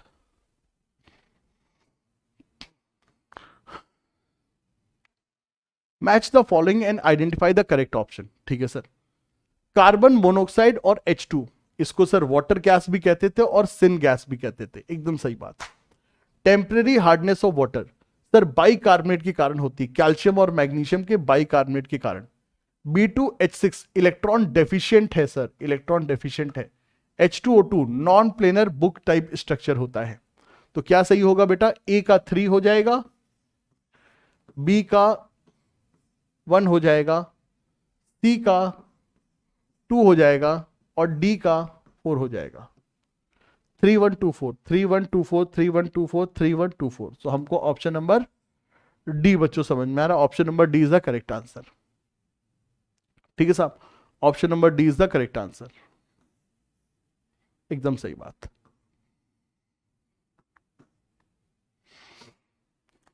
ट्राइट्रियम a radio active isotope of hydrogen, emit which of the following particle. ट्राइट्रियम क्या एमिट करता है? बच्चों एनसीईआरटी की लाइन से सवाल है, कहीं हाई फाई जगह से नहीं है, एनसीईआरटी की लाइन से सवाल है। हमने बताया था ट्राइट्रियम रेडियो एक्टिव होता है, उसकी हाफ लाइफ 12.5 साल की होती है, 12.3 ईयर्स की होती है। और ये क्या एमिट करता है सर? ये एमिट करता है low energy beta particle. Sir ये low energy beta particle emit करता है, ये हमको एनसीईआरटी पढ़ के सर समझ में आता है। बहुत उम्दा बात। Dihydrogen can be prepared on commercial scale by different method. In its preparation by the action of steam on hydrocarbon, a mixture of CO and H2 gas is formed. It is known as water gas. It is known as syn gas. दोनों ही नाम से इसको जानते हैं। Both are correct. Both are correct. ठीक है। The oxidation state shown by hydrogen. बच्चों hydrogen क्या क्या ऑक्सीडेशन स्टेट शो कर सकता है? H प्लस में ये +1 है, डाईहाइड्रोजन में ये 0 है, और सोडियम हाइड्राइड वगैरह में बेटा ये H माइनस के फॉर्म में है, -1। तो ये +1, 0 और -1 ये तीनों स्टेट बेटा शो करता है। ये यहां पे सर सीन है। विच of the following is electron rich hydride. बेटा वो हाइड्राइड जिसमें लोन पेयर है, बच्चों वो हाइड्राइड जिसमें लोन पेयर है, that will be considered as electron rich hydride. Answer हो जाएगा अमोनिया, दुनिया की यही मांग। In laboratory method dihydrogen can be produced by. बच्चों लेबोरेटरी में डाईहाइड्रोजन कैसे बनाएंगे? मेटल का रिएक्शन विद एसिड और बेस, बेस के साथ वही मेटल रिएक्ट करेंगे जो एम्फोटेरिक होते हैं, जिंक और एल्यूमिनियम। तो डाइल्यूट एसिड से भी चलेगा, एल्कली से भी चलेगा। The correct answer will be both. ठीक है, ये दोस्तों यहां पर सीन होगा। तो इसी के साथ दोस्तों हम लोग अपने कार्यक्रम को करते हैं समाप्त, और हमारा ये हाइड्रोजन चैप्टर नीट के पॉइंट ऑफ व्यू से एनसीईआरटी की लाइन बाय लाइन को बेटा इंपॉर्टेंस चीज को बेटा हाईलाइट करते हुए, एनसीईआरटी सार एनसीईआरटी के हर एक इंपॉर्टेंट लाइन को बेटा पढ़ते हुए हमने कंप्लीट किया है बच्चों। क्या हमें इससे अलग कुछ और पढ़ना चाहिए? ना, नो, नेवर, नॉट, नहीं बच्चों। इतना ही बच्चों बहुत सफिशिएंट है। अगर हम पास्ट ईयर क्वेश्चन के ट्रेंड को देखें बच्चों, इतना ही सफिशिएंट है बच्चों। देखिए आज हम लोग अप्रैल को बच्चों जस्ट बाय बाय करने के स्टेज में आ रहे हैं। 5 दिन बाद बच्चों नीट एग्जाम है। नीट एग्जाम को जरा समझिए। नीट एग्जाम दुनिया का टफेस्ट एग्जाम नहीं है, लेकिन नीट एग्जाम बच्चों स्पीड एग्जाम है। 3 घंटे 20 मिनट बच्चों, 3 घंटे 20 मिनट, ठीक है। 200 सवाल करना बहुत बड़ी बात है। हर 1 मिनट 200 सवाल करना बहुत बड़ी बात है। तो हमें क्या चाहिए? हमें लंबी सिटिंग की प्रैक्टिस होनी चाहिए। इन 2-3 दिनों में अगर आप लंबी सिटिंग की प्रैक्टिस करें, अच्छा है। अपनी बॉडी को उस हिसाब से तैयार कर ले, बहुत अच्छा है। हमें फिजिक्स और फिजिकल केमिस्ट्री के न्यूमेरिकल सॉल्व करने के लिए उस न्यूमेरिकल वाली स्टेज पे होना चाहिए कि हम तुरंत सवाल को देखते हैं उस पर फॉर्मूला अप्लाई कर सके। हमको हमारी जितने भी नोट्स बनाए हुए हैं बायोलॉजी के, उनको हमें सर फिंगर टिप पे सर याद रखना है, उनको हमने सर मेमोराइज करना है। अपने नोट्स पे भरोसा करिए, अपने सवाल लगाइए, नीट के पीवाईक्यूज लगाइए, टाइम के साथ लगाइए। यही बच्चों इस समय का मूल मंत्र है। बाकी कुछ भी एक्स्ट्रा बच्चों नई चीज करने की कोशिश मत करिए। अपनी मेहनत पे ध्यान दीजिए। आप लोग साल भर तक कंसिस्टेंटली पढ़े। अरे थोड़ी बहुत 19-20 तो हर किसी के साथ होता है, हर कोई थोड़ा बहुत डिविएट हो जाता है, उसमें कोई बात नहीं। कोई आप अनोखे थोड़ी ना हो यार। कॉलेज वाले, कॉलेज में जाके देखो लोग कितने जो पढ़े पढ़े वाले हैं, वो देखो क्या मस्ती करते हैं। तो थोड़ी बहुत मस्ती होगी, कोई बात नहीं। तैयारी है, कोई मतलब सजा थोड़ी ना मिली हुई थी, तो थोड़ी बहुत मौज मस्ती कर ली, कोई बात नहीं। बट स्टिल आप लोगों ने बेटा साल भर बहुत मेहनत की हुई है। खूब कंसिस्टेंटली लेक्चर्स अटेंड किए हुए हैं, टेस्ट दिए हुए हैं, नोट्स बनाए हुए हैं। उन्हीं सब नोट्स को रिवाइज कर लीजिए, रिकॉल कर लीजिए, आपका भला होगा। और बाकी आपकी मेहनत बच्चों जिंदगी में कभी भी वेस्ट नहीं जाएगी, ठीक है। इसी बच्चों गुड नोट के साथ मैं विनीत द्विवेदी आपसे विदा लेता हूं प्रयागराज से। Bye bye, take care, all the very best for upcoming NEET exam. Bye bye.